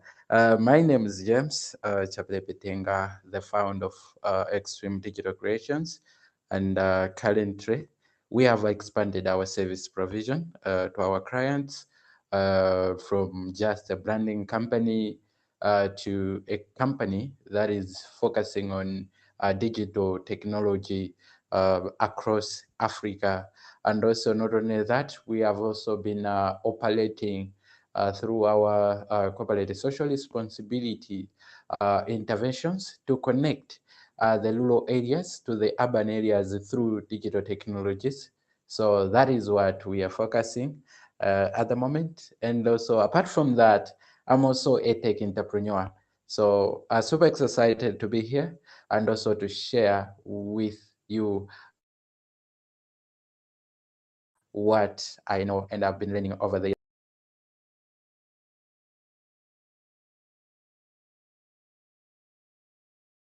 Okay, thank you so much. Thank you. So I think I just officially welcome our moderator, that is Miss Jacqueline, to now take over the speakers from there. Thank you so much. Thank you so much, Victor, for Don't at least forget, setting a tone. Jacqueline, Yes. Mr. Felix has just joined. Okay, Okay. Sorry, I didn't see that. Yes, Mr. Felix. Hi, how are you? Please greet us and tell us just a brief about yourself. Hi. Sorry for joining late. Felix Kamwana. Just a brief introduction. I'm a tech entrepreneur as well. I've seen my friend a tech entrepreneur. So much of it, I stand out as a digital skills trainer. So I've been training people for years, from primary, secondary school, up to university. So I'm also working with some universities. For example, Millennium University, I'm lecturing there. I'm working also with Reach Out to Girls as a digital skills trainer and Zuka Africa and some of the organizations. So probably this topic interests me much because I feel like it's at the center of my heart.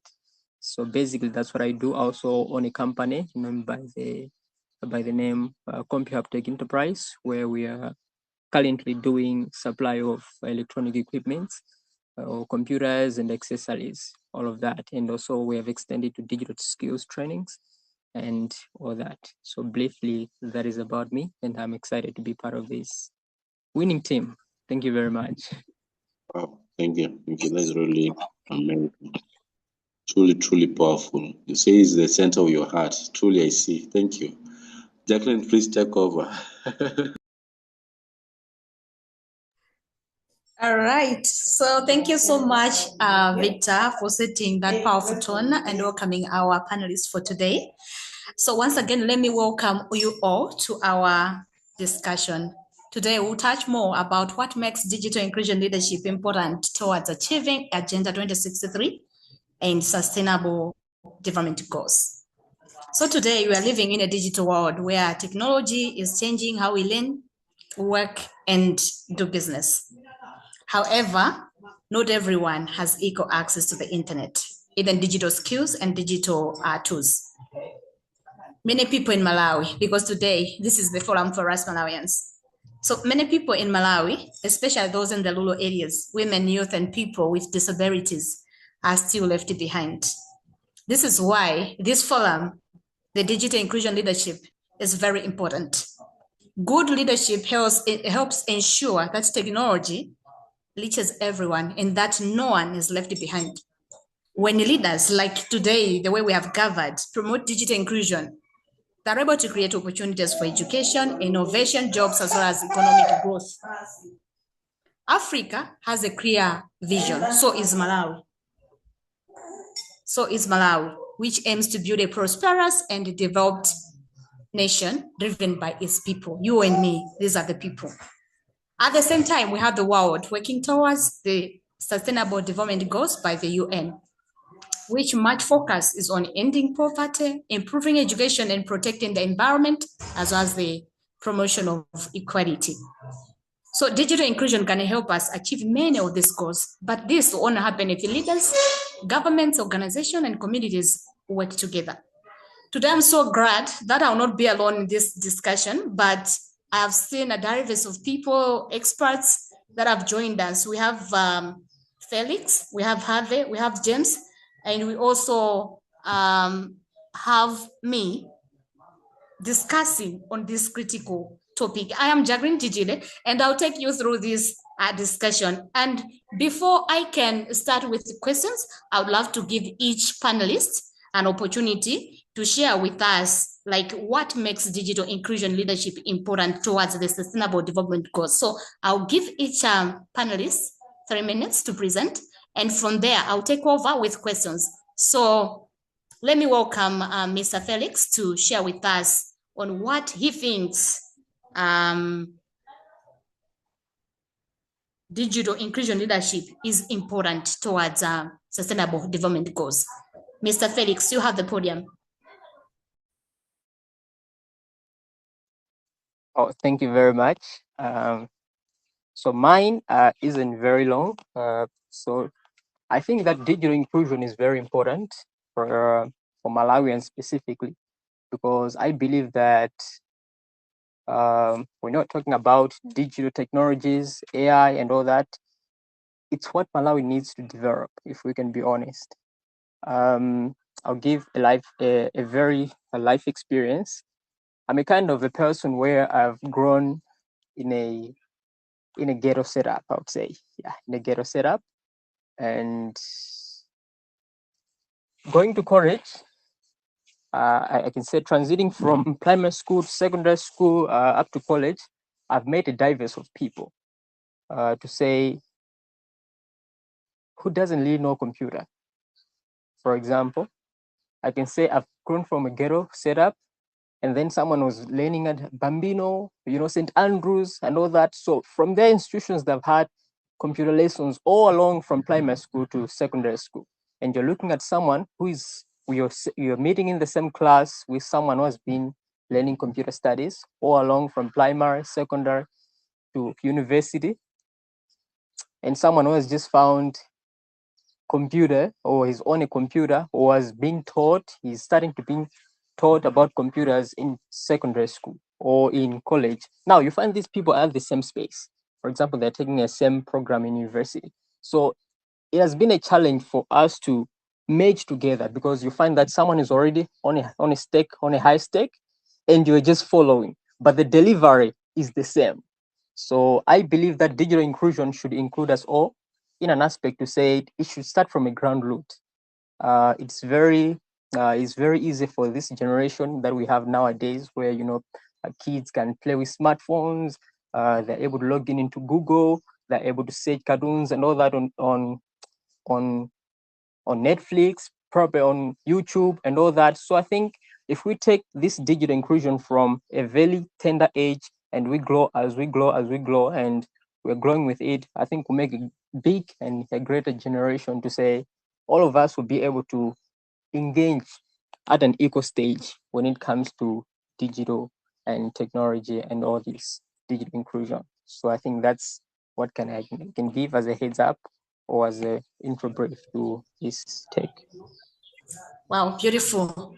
If we can be given the same skills, the same education from the grassroots level, then we can say digital inclusion is working for Malawi. That's what Mr. Felix have shared with us. And let me also allow Mr. Have Mangita to also share with us what he thinks is more important when it comes to digital inclusion with our leaders in Malawi in terms of like sustainable development goals. Mr. Have Mangita, it's your turn. Okay, I want to agree with Felix about the opportunity difference, about the opportunity gaps. In my experience, I'm also a trainer, mostly like in the primary school, but I've also trained like some people who are working. So you see, and also just with my experience with dealing with all the older generation, you see the difference of confidence towards someone who grew up with this idea of a smartphone, like the new generation, the Gen Alphas, who are born using phones and whatever. They are so confident towards new technologies because it's a second nature to them. While the older generation find it a bit harder for them to accept and to respond because they have to learn a new skill. So digital inclusion and the sustainable development, it's like, okay, every successful country right now relies on digital transformation. You cannot mention of a successful country that does not have ICT at the of digital transformation at the forefront. So we need to ensure that every person who is part and parcel of this country, of this generation, is confident enough to take part of this thing without being scared or feeling left out. Because when you bring new terms, people go like, no, that's too scary, or maybe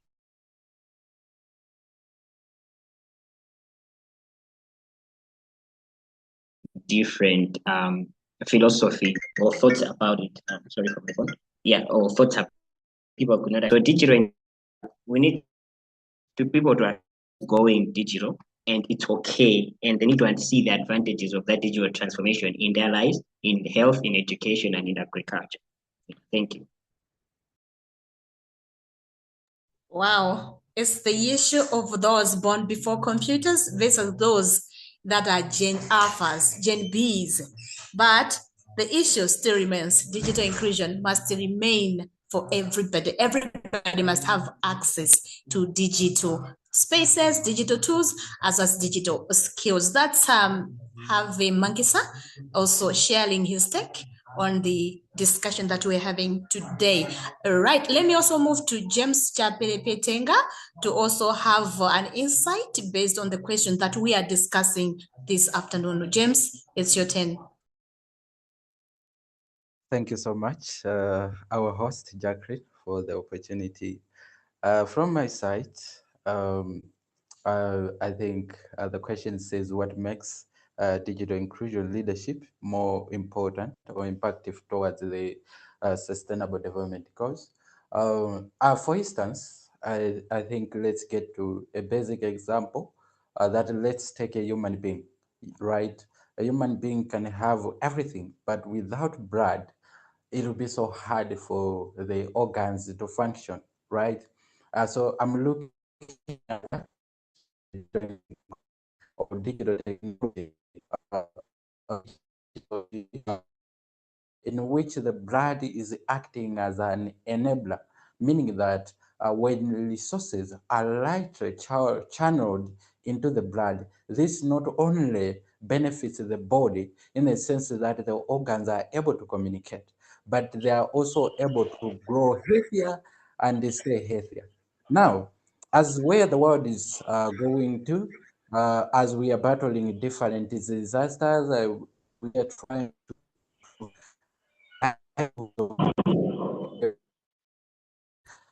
balances and also equal opportunities to people. We have to see that this enabler has now given us a leverage where we are able to make decisions based on the available data. So we are able to make database decisions, which not only make us have the specific target, but also it saves resources. It makes processes efficiency. And in a world where information is important in so many areas, for people to communicate, for people to learn, for people to do what, I think in total, and in general, digital inclusion has created opportunities, and that is it. That is why I would say that it's an enabler. So being an enabler, it creates a leverage that can be used in so many sectors. So I should say so. I should say so at this point. Yeah, thank you.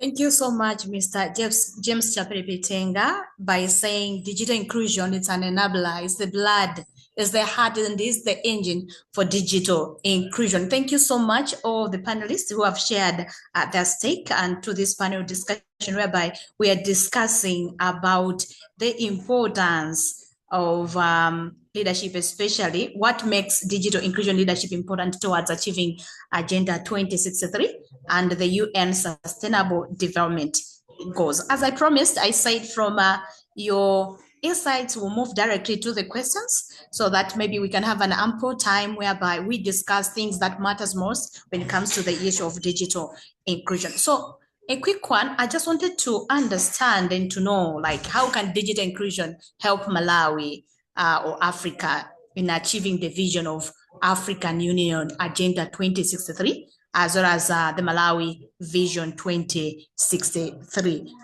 So let me give it to Mr. Haben Mangisa to start answering that question. Mr. Mangisa, if you can hear me, there is a question that I've posed. How can digital inclusion help Malawi or Africa in achieving the vision of the African Union Agenda 2063, as well as Malawi Vision 2063? Hello, thank you very much for that question. So I like to answer this question using the agricultural example, with Malawi being the main example. Can you hear me? 100%, I can hear you. Okay, so Malawi, one of the biggest issues in Malawi and Africa as a whole is hunger. A lot of people die from hunger, to maybe the same numbers to those who die from diseases like malaria and stuff. So my numbers are not accurate, but I just wanted to bring in the fact that this is a very, very serious problem in Africa, in Malawi especially, but also in Africa as a whole. While when you see like the countries that are able to export their agricultural products from their country to countries like Africa, Malawi, to the continent of Africa and countries in Malawi, they do not necessarily have better lands. They just have better technologies, which reduce the disposal and the chances of not getting a harvest, right? So, for example, let's say wheat. Malawi had the reason why bread grew. The reason why the price of bread went up during the COVID era, not during the COVID year, during the Ukraine war, was because we were importing wheat from Ukraine into Malawi. Yet Malawi has so much land that we would have been able to grow enough to sustain.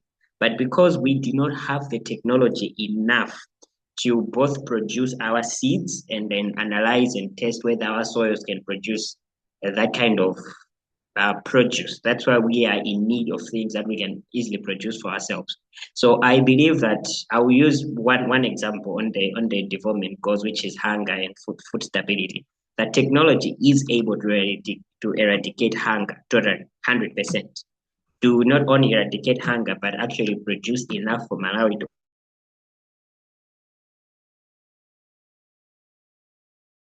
having agricultural produce other than tobacco, but for technologies. For example, we we are doing a certain research on AI and sensors, whereby you can put a sensor in the ground, you get data from the water levels, nutrient levels, and everything that can predict the amount of produce you get from that, depending on the seeds that you have.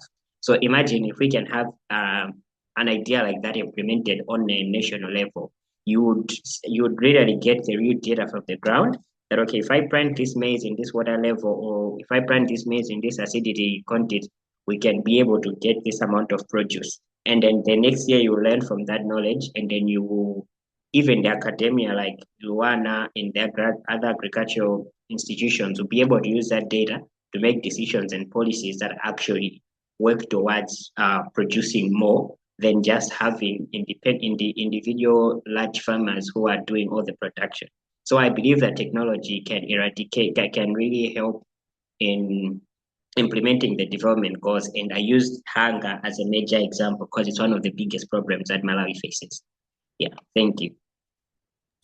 Thank you so much for articulating the issue of hunger, to say that's the major challenge that Malawians we are mostly facing, and that we can also use digital inclusion in finding some information that is useful for our productivity. And that also reminded me about a certain training that I took to do with the GMOs, how we can produce maybe crops that are modified, that is. So thank you so much for answering that question that I posed in terms of like how digital inclusion can help Malawi in achieving the Vision 2063, as well as the African Union Agenda 2063.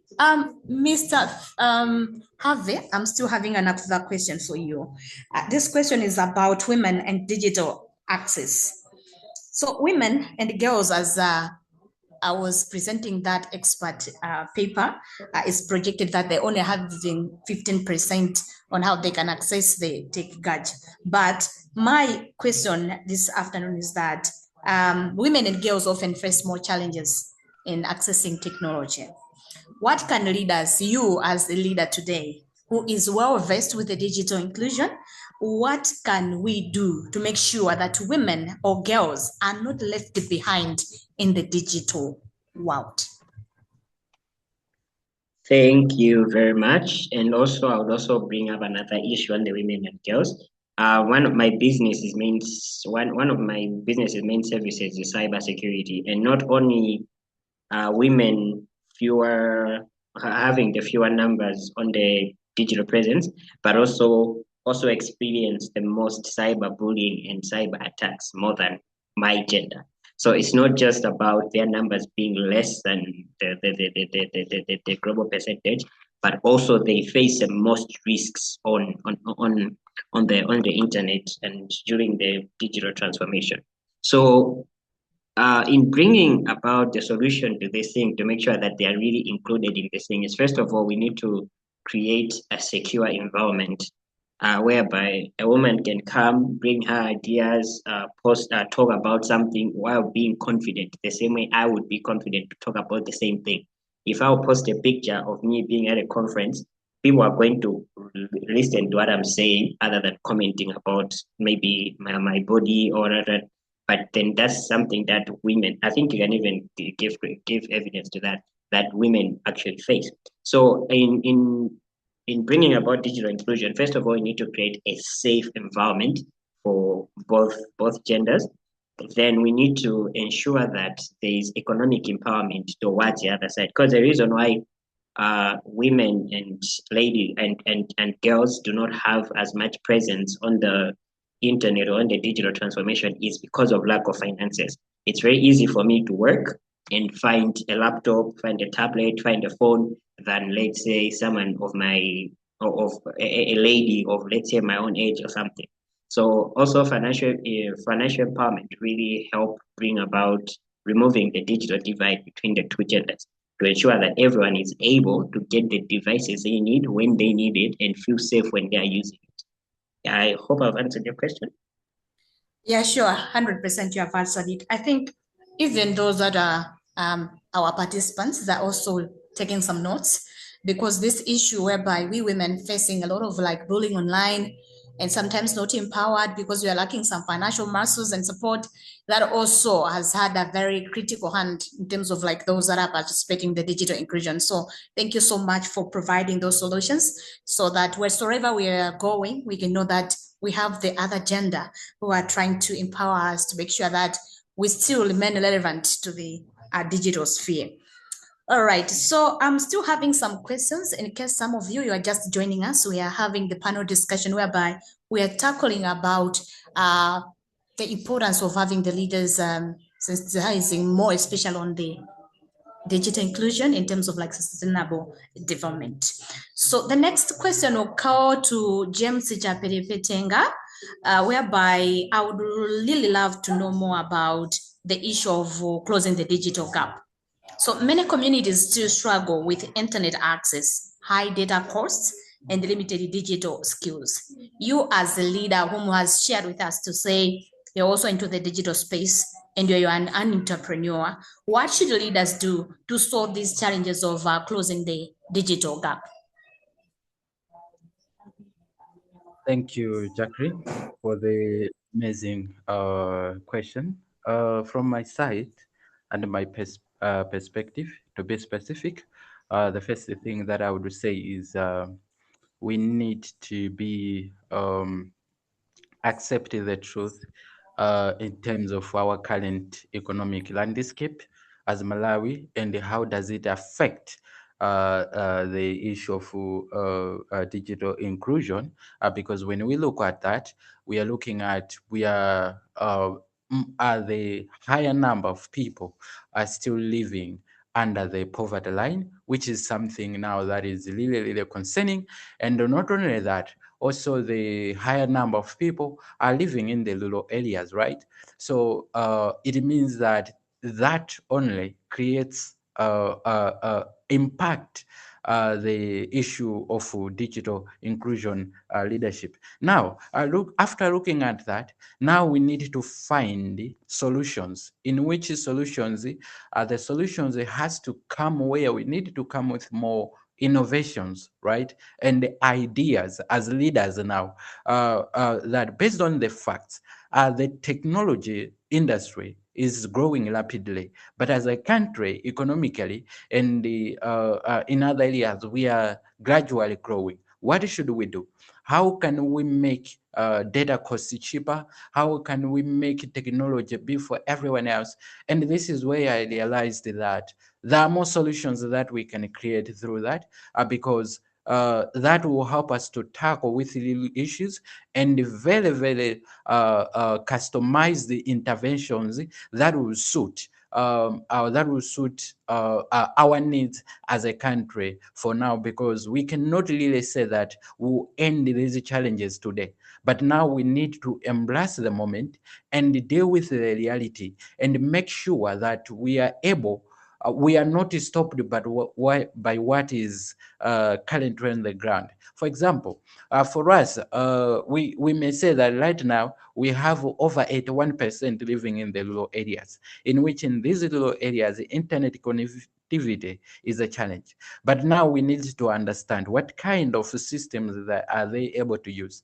What are the interventions that we can put? What are the kinds of infrastructures that we can put for short-term, middle-term, and long-term goals, so that the digital inclusion should serve everyone? So I think it has been a high time where we have been only focusing on smart technologies or smart systems for smart people.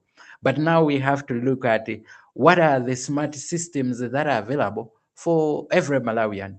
As part of it, I remember the Extreme Digital Creations, we had a system which we have built where it does not require much internet connectivity. It connects everyone. Yeah. So people can use their most wireless.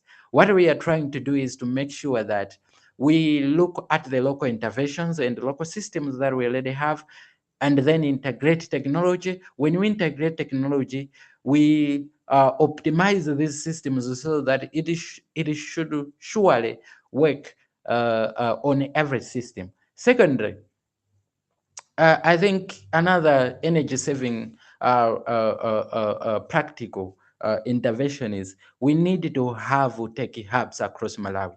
This is it. We have been struggling for so long, right? And everyone in Malawi cannot own a computer gadget. Now, what are we doing as a country? We need to have hubs in which it will save costs for us to connect these hubs to the many grids for internet and also for energy. So meaning that we can say, okay, how it is with the police stations, how it is with the health centers. What if these things are also data centers and technology hubs where people can go to and access internet and also make sure that people are able to learn computer there and they are digital literate. So I think the best thing that we can do as leaders is to think of the short-term goals, right? To respond to the needs, prevailing needs, we need to think of the middle-term goals in which we will be upgrading the short-term goals, and also we need to think in the long-term goals. Now, how Malawi moving to catch up with the international technology? But other than that, if we miss these steps, I'm pretty sure that it will not really work for us because Malawi can never be USA. Yeah. All right, the conversation are getting so hot and sweet by the end of the day, and I hope you are enjoying as we are carrying on with the conversation. So it's an act. Let's accept the reality to say things have changed, but that should not limit us. We should move to innovation. We should use our locally available innovations to make sure that we are providing the solutions to what is already on the ground. Mr. James Chaperebetenga, I still have more for you as now we move to youth and digital skills. So I just wanted to have a critical understanding on young people who are the future of Malawi, the future of Africa, and the future of the world. How can digital inclusion leadership help young people like me, like the one that is and within this conference, to gain the skills they need for jobs and innovation? All right. So as we are talking about the digital inclusion leadership, now we are talking about guiding efforts towards digital literacy, guiding efforts towards good infrastructure, and guiding efforts towards anything that concerns digital life. From my side and my perspective, I'm pretty sure that as long as we include digital inclusion leadership in the conversation and our day-to-day activities, it will give the youth an exposure to the outside world. What am I trying to say to the outside world? We are living in the third country where even as a business person, I have to work 100 times harder than someone somewhere there, right? So as the digital leaders, I'm pretty sure that we know what we are doing. We have frameworks in place. We have systems that we are building in order to give people exposure. So the exposure itself, it will help these youth to get connected to the outer world that is more above and advanced than how we are here in Malawi. And that alone connects the youth to different opportunities where they can learn up-to-date skills that will even help them to come with more innovations that will help them to come with the more creative solutions. So what I'm looking at here is now that there's a need of a system that will connect the youth to the opportunities that they need beyond Malawi and beyond Africa. I'm pretty sure I've answered your question well. Yes, thank you so much, Mr. Chapelepetenga, for also giving us that kind of an insight on what we can do being the third world nation, working extremely harder, getting our hands dirty, just to make sure that by the end of the day, we are aligning, we are having something on our table. All right. So I also see Mr. Heman Mvula, you have joined us. Welcome to this space. I understand you joined, but maybe we are talking about digital inclusion and the issue of connectivity, and then you got disconnected, maybe. But welcome and feel free to join our conversation. Actually, we are having a panel discussion whereby we are touching much on the issue of what makes digital inclusion leadership important towards achieving the sustainable development goals as well as the Agenda 2063. All right. So I also have some questions for. Thank you. You're welcome. I also have some questions for Mr. Felix. Mr. Felix, I want us to talk something about partnerships for digital inclusion. So on that aspect, how can governments, private companies, and organizations work together to improve digital inclusion?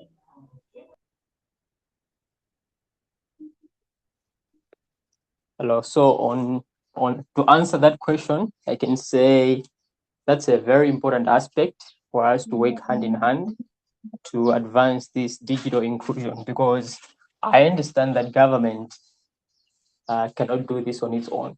So, and there's a tendency to say all things are laid on government. Say, no, this is for the government. This is for the government. This is for the government. But when it comes to digital inclusion, it's very important for us to work hand in hand to advance this. So I've had a number of interventions in terms of digital skills training to advance people on how to use computers. So it started as a personal initiative. For me, I'll briefly give about my personal experience and then come back to your question. It started as a personal initiative for me to say, because how I get to learn about computers, it was a group of people who volunteered to teach to a certain village about computers. Then I was amidst the kids that were taught that time. So I was convicted to say, okay, if these people volunteer to teach about computers and they reached out to us, that means on my own, I can also have an initiative. So I started to say, what if I can just say, I'll go to church, and then I said, okay, this youth service, I'm going to talk about digital skills. I'm going to teach people how to use computers with my laptop. I'll reach out to about 20 students. That's okay. But then I also looked to that, say, what if everyone who has ICT skills can do this in their community? That means we're trying to reach out to connect. And then what if organizations can come in? So I understand where different stakeholders here. I can see there's James for digital systems. There's Waznyondo. There are a lot of people who are into ICT and this. So if we can organize and collaborate with the different organizations, I've known different organizations in Malawi that are trying this initiative to advance digital skills trainings to teach people on computers. So we can organize hubs, as James already said, to say we need hubs that we can organize in villages, in communities. We need organization to collaborate with the government. So looking at this issue, I would say it's not only to do with the government, but also we have a role to play as organizations, as institutions, but also as startups and different people and different stakeholders, and to the level that people also can do them on their personal commitment to say, I can collaborate with the government, because that's what even the government is interested in. There are funds that are coming in. You can start up a program and then you get a fund and then you said, okay, you can go to a school. For example,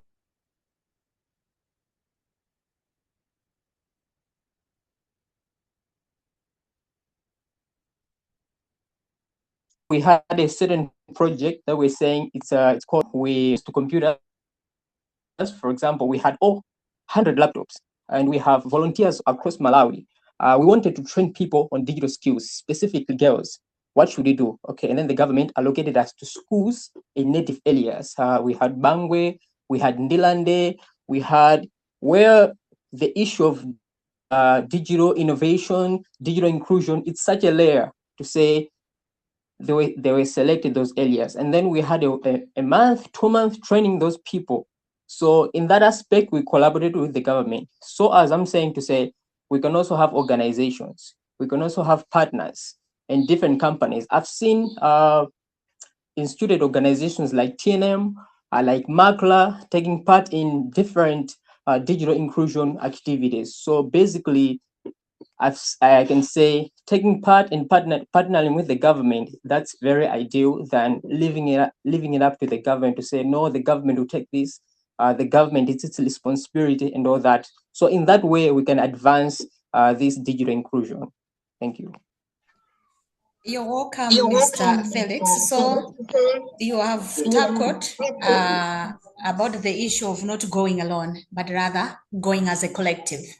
So just a follow-up question on that end. Maybe there is a little me in this conversation, has got an idea and he wants maybe to implement an initiative, but he is afraid or she is afraid to go alone. Maybe just a word of encouragement to the person. What can you say to him? And maybe just to bring an organization, of course, we have mentioned about government, but maybe any sponsor or any funder who can support that initiative. Mr. Felix. Right. So to start with, I can say being wanting to help or wanting to venture into this, it doesn't require much. It just starts with a heart, a big heart to say, I want to reach out. I want to reach out. So most of the organizations that we're seeing today, or most of the companies that are here today, they all started with a big heart to say, I want to reach out to people. I want to teach someone a computer. I want to involve someone so that if he doesn't make it to college, or if he doesn't have a chance, at least he can start up with something. So basically, it's just a big heart starting on that aspect to say, and it doesn't require much. You can have a laptop, you can have a skill. Probably that's very important. You can have a skill, just only a skill.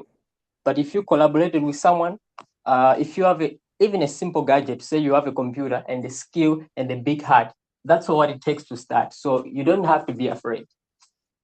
As we go, resources come. So basically, that's what I can say to people who are probably afraid to venture into this. To say, all right. Yeah.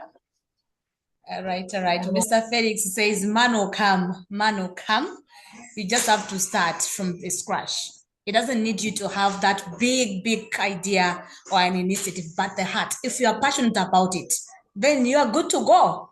Money will come. All right. That's a quite good one. And thank you so much for supporting that young man who is about to venture into digital inclusion and ensuring that we are having people included in the digital space. Right. So as I mentioned, we also have a lecturer from the University of Malawi, Mr. Herman Mvula, if I'm correct. So I'll give him some time to do a presentation because I think he was disconnected, but we can't afford to lose his nuggets of wisdom. So I'll give him a presentation time to share with us what he prepared. And also, before he can proceed with the presentation, I just wanted him to answer this final question about our discussion to say what key actions should Malawian leaders take today to make sure digital transformation supports development as well as helping achieving the United Nations Sustainable Development Goals? Dr. Mvula, it's your time. Thank you so much, madam. I can't know the name, basically, I think, but thanks so much for the welcome remarks. And of course, I've already started enjoying the discussion from my colleagues. Among the colleagues that I think I know, there is one person that I met some few years ago. He was a student then at Luana in RC campus. We shall greet each other at the end of the presentation. However, thanks so much.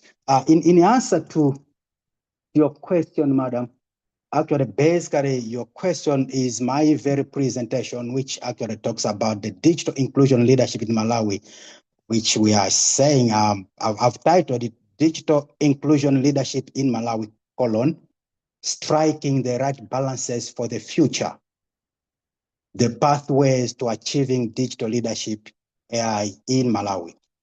So that small kind of presentation, which is coming the next few minutes here, actually deals with or responds to the question that you have posed. There are 5 issues five pathways, I think are so crucial if Malawi is to be on the right way to meet the Vision 2063, which is also the vision for AU, Africa Union, headquartered in Addis Ababa. So what we want to focus in my presentation then are 5 issues, key issues, that I'm calling them pathways.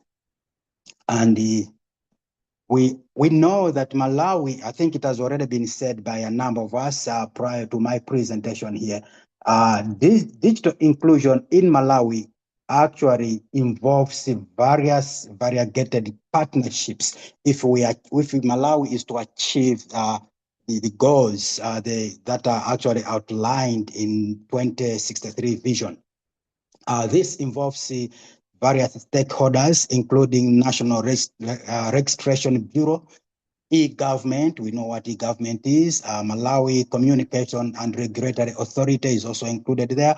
And then as one of the, maybe the one who was just responding to one of the answers just now, he talked about this has not only to be left to the government, but the private sector. So we are saying, yes, it involves the National Registration Bureau, e-government, the MACRA, the private sector, the civil society organizations, of course, the institutions of higher education, to achieve actually this kind of goal. It's not a one-man show. It's not only a government show, but it's a show that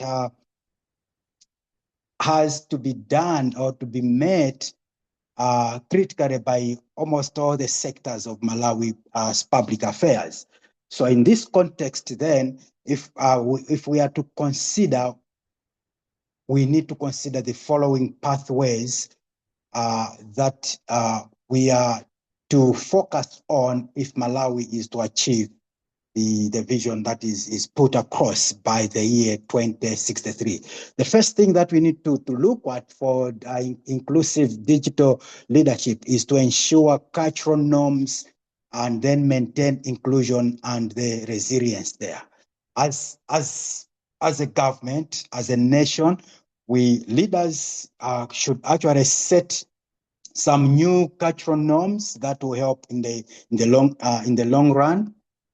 And then something as simple as for example, something as simple as announcing we are going to have a Zoom-free days, whereby people or employees will actually feel free to do the same wherever they are.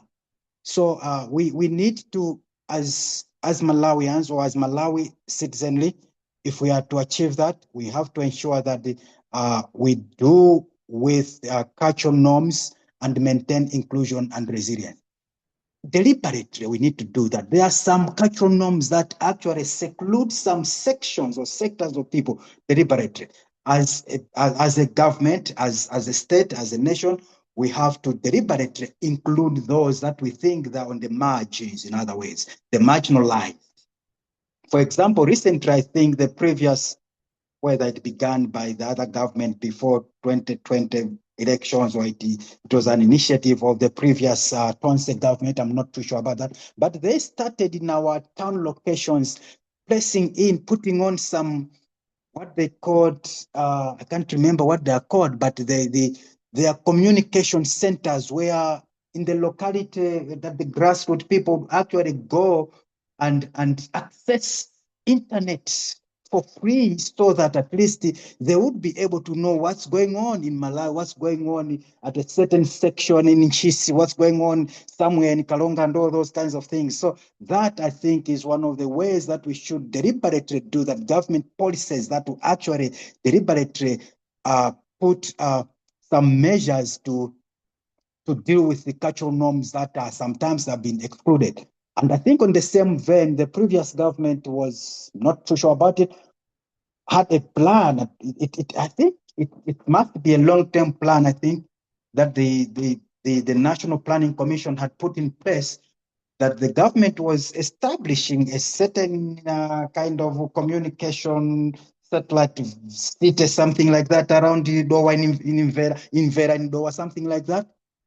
This, again, deliberately, we are saying we are actually moving away from Lilongwe, which is the capital, going to Mvera, which is a rural setting, kind of, in order to ensure that what we are doing, we are actually involving everybody within the various spectrum of our society in Malawi. So one of the pathways is to ensure cultural norms are maintained and inclusion and the resilience are actually put at the core center stage of digital inclusion, especially as we meet the youngsters of the day, so that we can empower the youngsters to excel and to actually meet the goals and the visions of their life. So that's the first thing that we need to do across the spectrum of our society, the government, the macro issues, the private sector and all that. The second pathway that we need to ensure is that we ensure communication tools and strategies are inclusive, deliberate. Anyway, that means we need to maybe, for example, see the physically challenged people, for instance, maybe those who have sight problems. The government, as well as the private sector and all other involved people, should actually ensure that they find ways to ensure that these kinds of sight challenged people are actually included in digital leadership for Malawi to move forward. So that, again, we need to find communication tools and strategies to include people like them. Hearing impairment people also, that again we need to find ways to have them feel that they are communicated to, or they can communicate to the outside world as well. Third is that we also have to ensure that everyone can build networks and feel they belong to. This, again, is so much important that leaders also need to ensure or to make sure that employees, for example, or the youngsters, for example, in Malawi, have the time and support to build internal networks with familiar and new colleagues. These, again, they are grounding these opportunities in real-time work rather than separate networking events will make it more powerful. For example, leaders can help employees, or leaders can actually help the youngsters or young generation people to expand their internal networks by ensuring most projects have the kind of diverse teams that remote work has enabled, comprised of colleagues across functions or geographies that wouldn't have been possible if there was no real networking or communication. Again, leadership across the spectrum in the civil society, in the church sector, as one has already alluded to, the government itself have the responsibility to ensure that they broaden up the diverse network that is actually necessarily deliberately include everyone else, and such that everybody feels that indeed we belong to this kind of society in Malawi. So that's the third thing that we have to ensure. It's to ensure that everyone can build networks and feel that they belong to that kind of society or social caliber. The fourth thing that we need to also think or consider is to ensure that companies or organization or government standard technologies meet everybody's needs. This is another thing, which we, for example, in our institutions, we are already evolving from, we have evolved rather from using the blackboards, chalkboards, and all that kind of thing. And then we are moving forward to using projectors with pointers And this, again, these are technologies that companies, the institutions, the government sector could actually be using so that everybody else is actually met. Even using the very same, this very same seminar or workshop that we are doing. Anyway, we are actually in different places as we are talking now, but we are actually meeting because of a technological budget that's there. So again, we need to work and look into this kind of thing and check that this is very important, that we must do it. I was saddened to, I think last week or maybe 2 weeks ago, when we saw on social media kind of retrogressiveness, if I may want to say that, by saying some school was kind of writing mock exams, and then because of what just happened, there's no funding from powers that be or establishments that be, and they are actually writing on blackboards things that were not there when, I mean, a few years ago anyway, or some many years ago in the past. So again, we need to ensure that our institutions, our companies, our organizations put in standard technological or technologies that meet our needs today, rather than retrogressing ourselves. We need to be progressing forward so that we indeed include, we indeed focus or emerge as a digital leadership technology country or hub, if we want. Number five, which is the very last one, is that leaders should ensure that leaders are up to date on new techniques and technologies, on new techniques and technologies. Sometimes what happens for these things not to move forward is because of the kinds of leaders that we do have. So that again should be taken care of as leaders in our different institutions, different companies, organizations. We need to be sure that we are actually moving forward we are being updated with the technological advancements that's happening in the 21st century, rather than focusing on how our parents or our government used to do in the 60s and 70s. We keep on doing the same things. We need to graduate from that and then move forward to the future. And in so doing, we are saying Malawi is becoming a resilient nation in digital inclusion, or digital leadership and inclusion. In so doing that, we can say, at least this is what we are anticipating. I'll give an example of Kenya, which is well advanced in its technological advancement and communication digital issues. Kenya is really advanced, and that's very important, that we need to borrow a leaf, I think, if Malawi is also to advance forward for the same. Thank you so much. I think because of time, I just stop there, but I have this material that maybe I can share with the organizers, and then maybe perhaps they can also share it on our forum that we can see, or wherever that is being taken care of. Thank you so much, madam.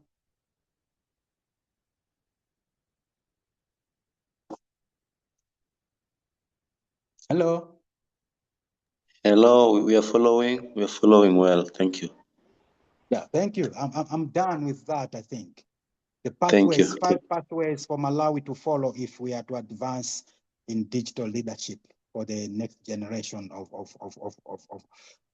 leadership, of leaders in Malawi, and then of course advancing our vision. Yeah, of course, you really strongly brought out very important points there that I feel like we needed to hear them early, because I think from the cultural context to now deliberately including the society, and also having the context of the marginalized people, like the people with disability you talked about, I think you really brought the broader concept of what digital inclusion actually need to stand for, also move towards and be embraced.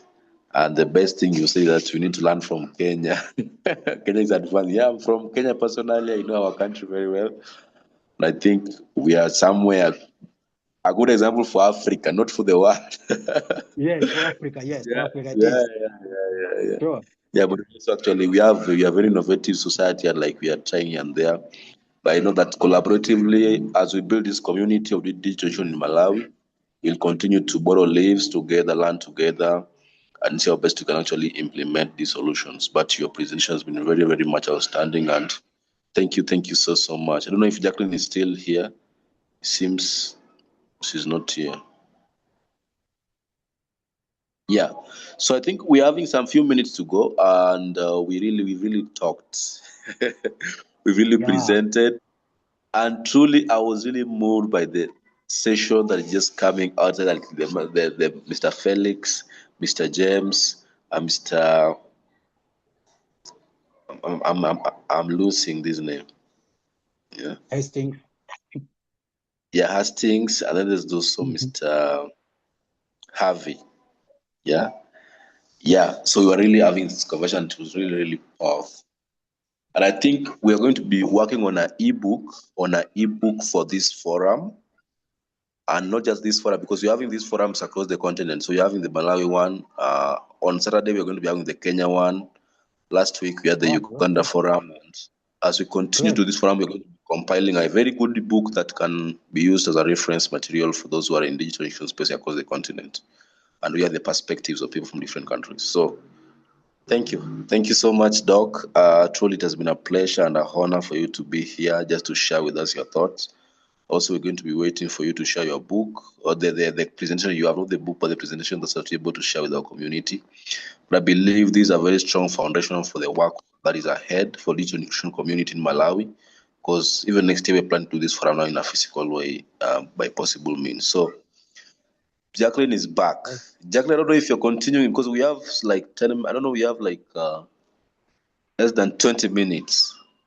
And I think it is enabling for me to give Jacqueline to end if she had any one question for the last panelist, who can now conclude with their last, because they didn't make any last remarks. So, Mr. James, I want to welcome you officially to make your last remarks regarding this topic that you are presenting. Yeah, thank you, Victor, Okay. for carrying the day. I was disconnected. As well, yeah, we're crying for digital exclusion. It's normal, yeah. Yeah, let me welcome Mr. James. Please make us your final remarks.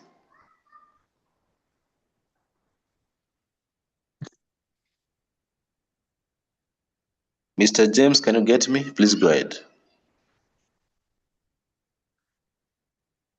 I hope you are able to get me now. Yes, please go ahead. Okay. So in my conclusion, I would say that as leaders, as how other panelists have said, and the several presentations so far are made on this platform and forum, I would say that as leaders, we have a very big responsibility and a lot to pray, because if we look at what everyone has shared, we will all get to one point that it needs collaboration, as these challenges need diverse solutions from different experts and from different perspectives. So it is of key importance to make sure that we bring resources together and also expertise together to make sure that Malawi also advances in technology, because there are so many things that can be done if we bring our efforts together. So collective efforts are our power as leaders. So that is my last point. Okay, thank you so much. Collective effort is our most powerful way of engaging this journey. Thank you so much, Mr. James. We're really happy for you to join us as a speaker for this forum. And now this is just the beginning of our journey. Let me welcome Mr. These names are too difficult, please. You guys will forgive me. Harvey Mangisa. Please go ahead. Okay. But my first name is straightforward. It's just Harvey. Very Okay. true. So, to add on what Mr. James said, collaboration is really important, and uh, to also add up on what has been discussed throughout the platform about creating content that people can relate to. I think that's what the doctor was talking about culture, as in, instead of trying to move people to do something different, ensure that whatever solution you are creating is fitting into what people already do. For example, the best example for that is WhatsApp, right? Before WhatsApp, people used to do texting and calls separately. But then WhatsApp mixed both the texting and calls and added images and VNs and blah, blah, blah, blah. But because people were already used to the concept of texting, people were already used to the concept of calling, it was not a new development. All they had to learn was just slightly the new platform. This is why our parents are on WhatsApp, sending us texts, calling us, sending us stickers, sending us wrong emojis. But then the point is, when WhatsApp was being introduced, it wasn't like the way GitHub looks or the way Discord looks, which needs a lot of technical knowledge for you to use it. WhatsApp just worked the same way texting and calls work.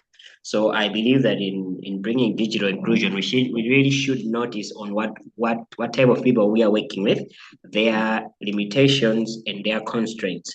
As the doctor said, about culture, about religion, about, let's say, age, economic factors. So whenever we are creating this transformation, this digital transformation, let's put this as a forefront, as the priority, so that no one should be stopped from enjoying the innovations we are trying to build because they can either not understand it or not afford it. So yeah, I think that's really important, so that people can accept it with joy instead of being scared of it, that they'll feel like you are just trying to show that they don't know stuff or that they're old. So yeah. Yeah. Actually, it's true. Let me say something. In digital inclusion and equity, we say that we center people first. So it's like you can't create a solution that is digital inclusion, like with a digital inclusion core value or a mindset or a goal, when you are just the focus on your product or your program or whatever it is. Actually, we define digital equity as the way of centering people or individual community. Yeah. So that is the first. So thank you so much, Harvey. That has been very powerful way of actually pushing and pulling that outside and pulling that. Let me welcome Mr. Felix. Right? Please, your remarks.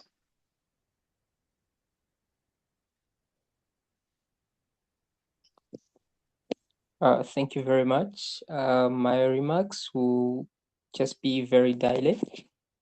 I think we should collaborate as people, as I already highlighted on that. Just a last example, I ever thought of to say, why does the government of Malawi, through the Minister of Education, don't make computer as a compulsory subject? But then I also looked at the burden that the government will have to shoulder resource-wise. Then I come to understand to say, oh, it's something big, it's something heavy on its own. So I feel like it's just a wake-up call to NGOs, institutions. Let's work together to bridge this, to include everyone digitally, so that will even work for us. Because I believe that digital innovations and all that is the driving force for the development of this country. Yeah. So basically, that's that. Thank you. Thank you. Thank you. Collaboration is the most effective and efficient way to actually pulling this and pushing that far. Thank you so much. Let me go to our Juliana. Juliana, our best friend. Juliana, our best friend. Yes, Juliana, please go ahead. Are you there? Juliana did join us from Tanzania. I don't know if you're able to make sense statements. You are our speaker. I don't know if you're able to get me. Juliana? It seems your mic giving you difficulty. Let me try to. Okay. As we're going to be waiting for Juliana, before I hand it over back to our host and also session moderator, we have some of our participants who have been here from the first step, from the first moment. So I want to welcome Promise. Any of our participants with any question or any comment, we'll be open for us to welcome you. Promise Kaunda. If Promise does not want to say something, let me welcome Lane.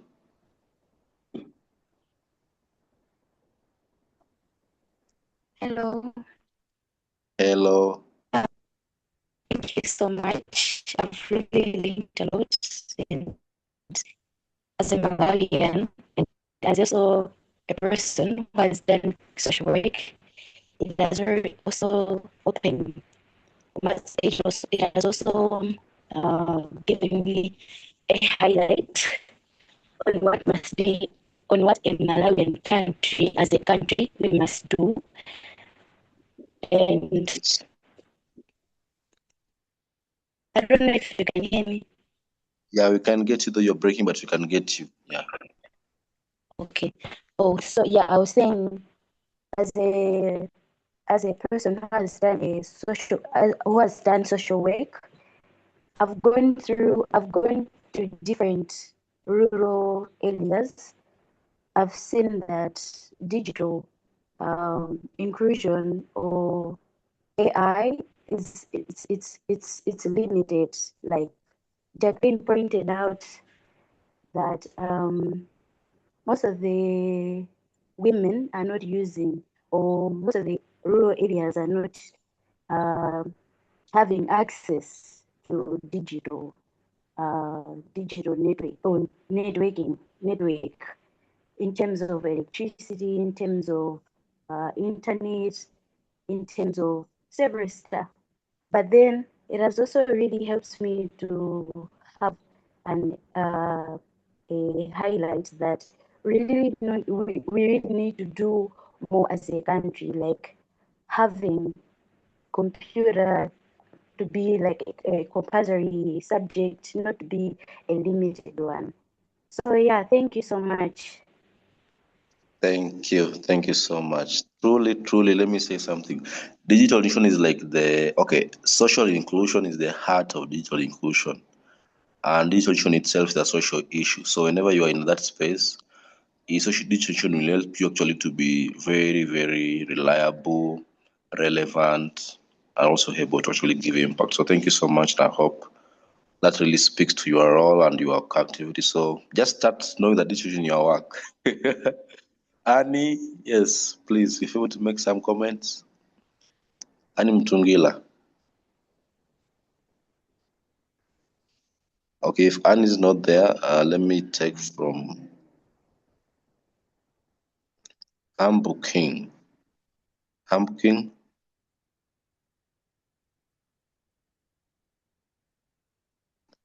Ambu King, are you there? Okay.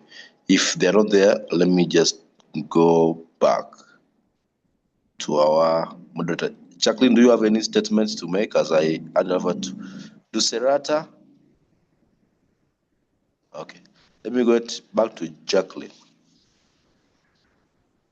All right, thank you so much for taking over and also ushering us onto the final marks from our panelists.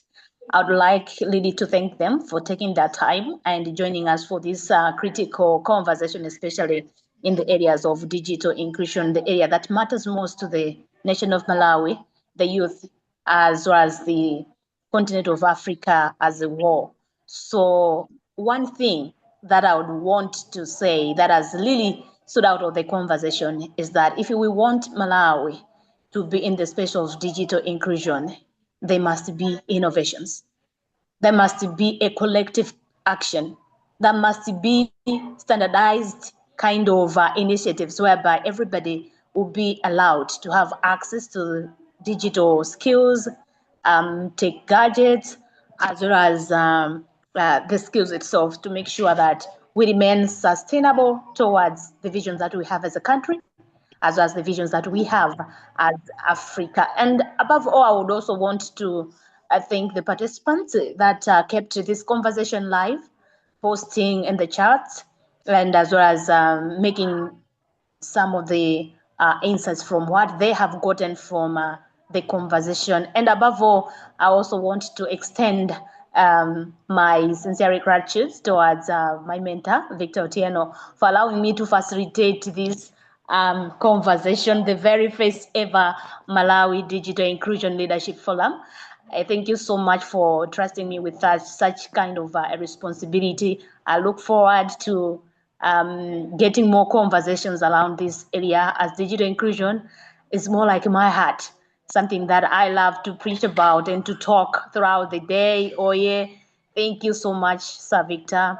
Thank you so much for thinking about the youth in Malawi, and thank you so much for putting all the efforts to see this conversation happening today, and also to our Malawi Digital Director. Thank you so much for allowing us to have a stake in this conversation. Thank you so much. Thank you so much, Jacqueline. You're always welcome, and also grateful for your work and for your contribution every time. And again, thank you for always heeding to the call. Let me get to here now. I got to present back to Director Bonwell.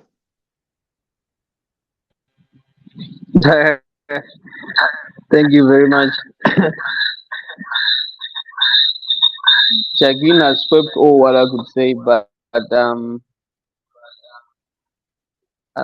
over the course today's sessions, I can say we have explored the opportunities and challenges surrounding artificial intelligence, digital inclusion, and sustainable development. Our discussions today have made one thing very clear, that technology is rapidly transforming the way society functions and the economic grows and how people interact.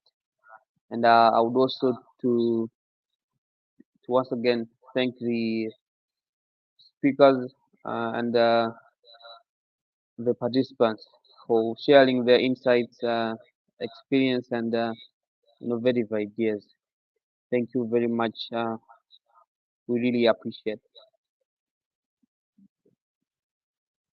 Victor. Okay, thank you so much. Thank you, Bonwell. Thank you so much. I think today we've really taken close to 3 hours so to just talk about Malawi Digital Leadership Forum. I remember last year we did the Africa Digital Conference, and we took close to over 5 hours. Actually, we were close to 6 hours. And now for Malawi, we just sliced, like we just went half, yeah. And now I have three important announcements to make, and I think we really need to hear them. Number one, that next month, around on the third week of April, we are going to be doing a digital national leadership workshop, a 2-day virtual workshop for Malawians. I think you're going to do Malawi, Botswana, and South Africa collectively. So you're open to apply, to register for the link that you're going to be sharing. So please make sure that you attend to that link and you register for that. That workshop becomes the first foundation for you to advance your digital advocacy journey into actually making sure that all the programs we are going to be having will feel relevant to you, because we already have a clearly defined capacity building framework for those who are going to be digital leaders. Number two, we're also going to be calling for people who might be willing to be part of the committee that is going to be able towards organizing the physical event, that is the Malawi Digital Leadership Forum, now in a physical way. But now the physical event we're targeting to have will be probably in 2027, the same month, that is March. So through the leadership of the director, we're going to be calling for people who can volunteer to form part of the committee, just to organize this next event. So after having the leadership workshop, we're going to be having that. Then the third announcement, which are also making clearly, is that in ADIA, we are divided into chambers. So we have something called the Chamber of Policy Studies and Development. And under that chamber, they have organized a very special kind of 12-week training that is called the Digital Inclusion Policy Clinic on AI. So it's a policy clinic on AI that will take 12 weeks. So it's going to be beginning in May, but people will be registering from as early as this Friday. We're going to be publicly, or actually tomorrow or Friday, we're going to be publicly sharing the link. So take time to register, though that is somehow we're going to be charging around $300 for that, but others will be for free depending on the context. Otherwise, this is the foundation of our journey. This is the first forum so far for Malawi, and This is just the first step. The next step is for us now to create our community to be very vibrant and to be able to participate in the little way you can to make sure that this thing does not die. And does not just say that we talked, we discussed, and we ended there. We're also going to make this recording available to all of us by sharing it on we're going to be downloading it from our Zoom account. Then we make it public through Google Drive or through our official YouTube channel. Also, we're having other continental-driven events that are there. I think it's just enough for me just to highlight some of them because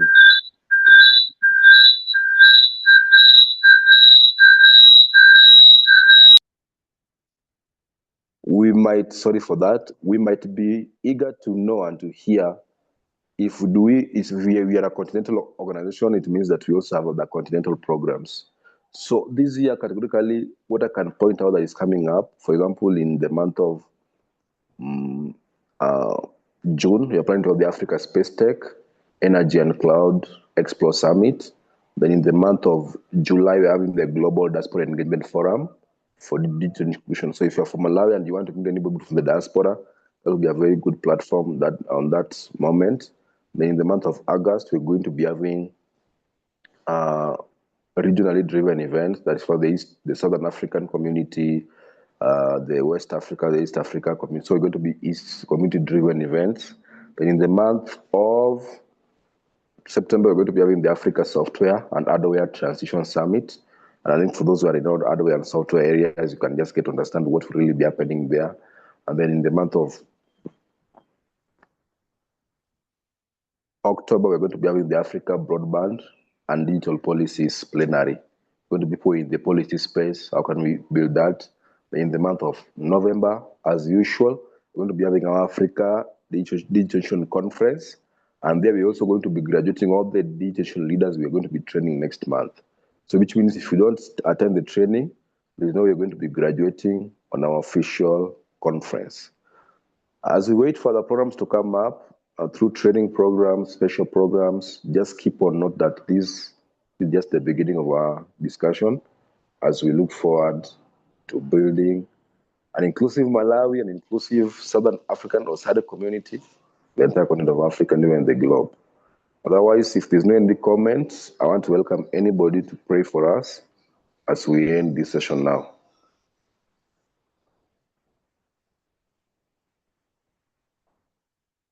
Let me welcome, somebody to pray for us. Is there anybody who would do that statement? Lynn, please go ahead. Yes, Lynn. Okay. Let us pray. Dear Lord, we thank you, we pray you the great. We thank you, Father, for this meeting that we have had, and we thank you for different ideas, different ideas that will help us as Malawians, that will help us as Africa as the whole, that will help to transform our country, to transform our Africa.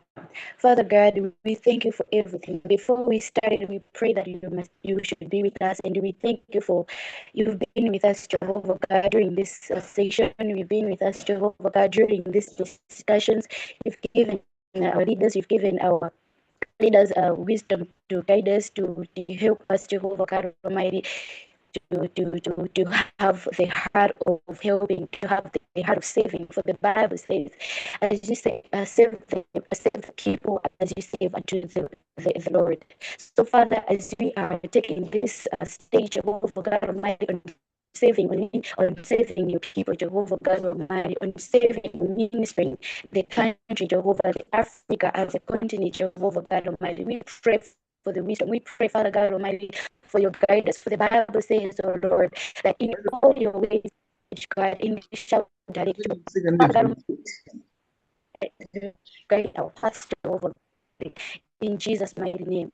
Thank you, we praise you, we give up. In Jesus' mighty name. Amen, amen, amen, amen. Thank you so much. Very powerful prayer indeed. So from here in Nairobi, Kenya, to the long way to different parts of Malawi, say bye until next time. Thank you. Bye. Bye. Thank you so much.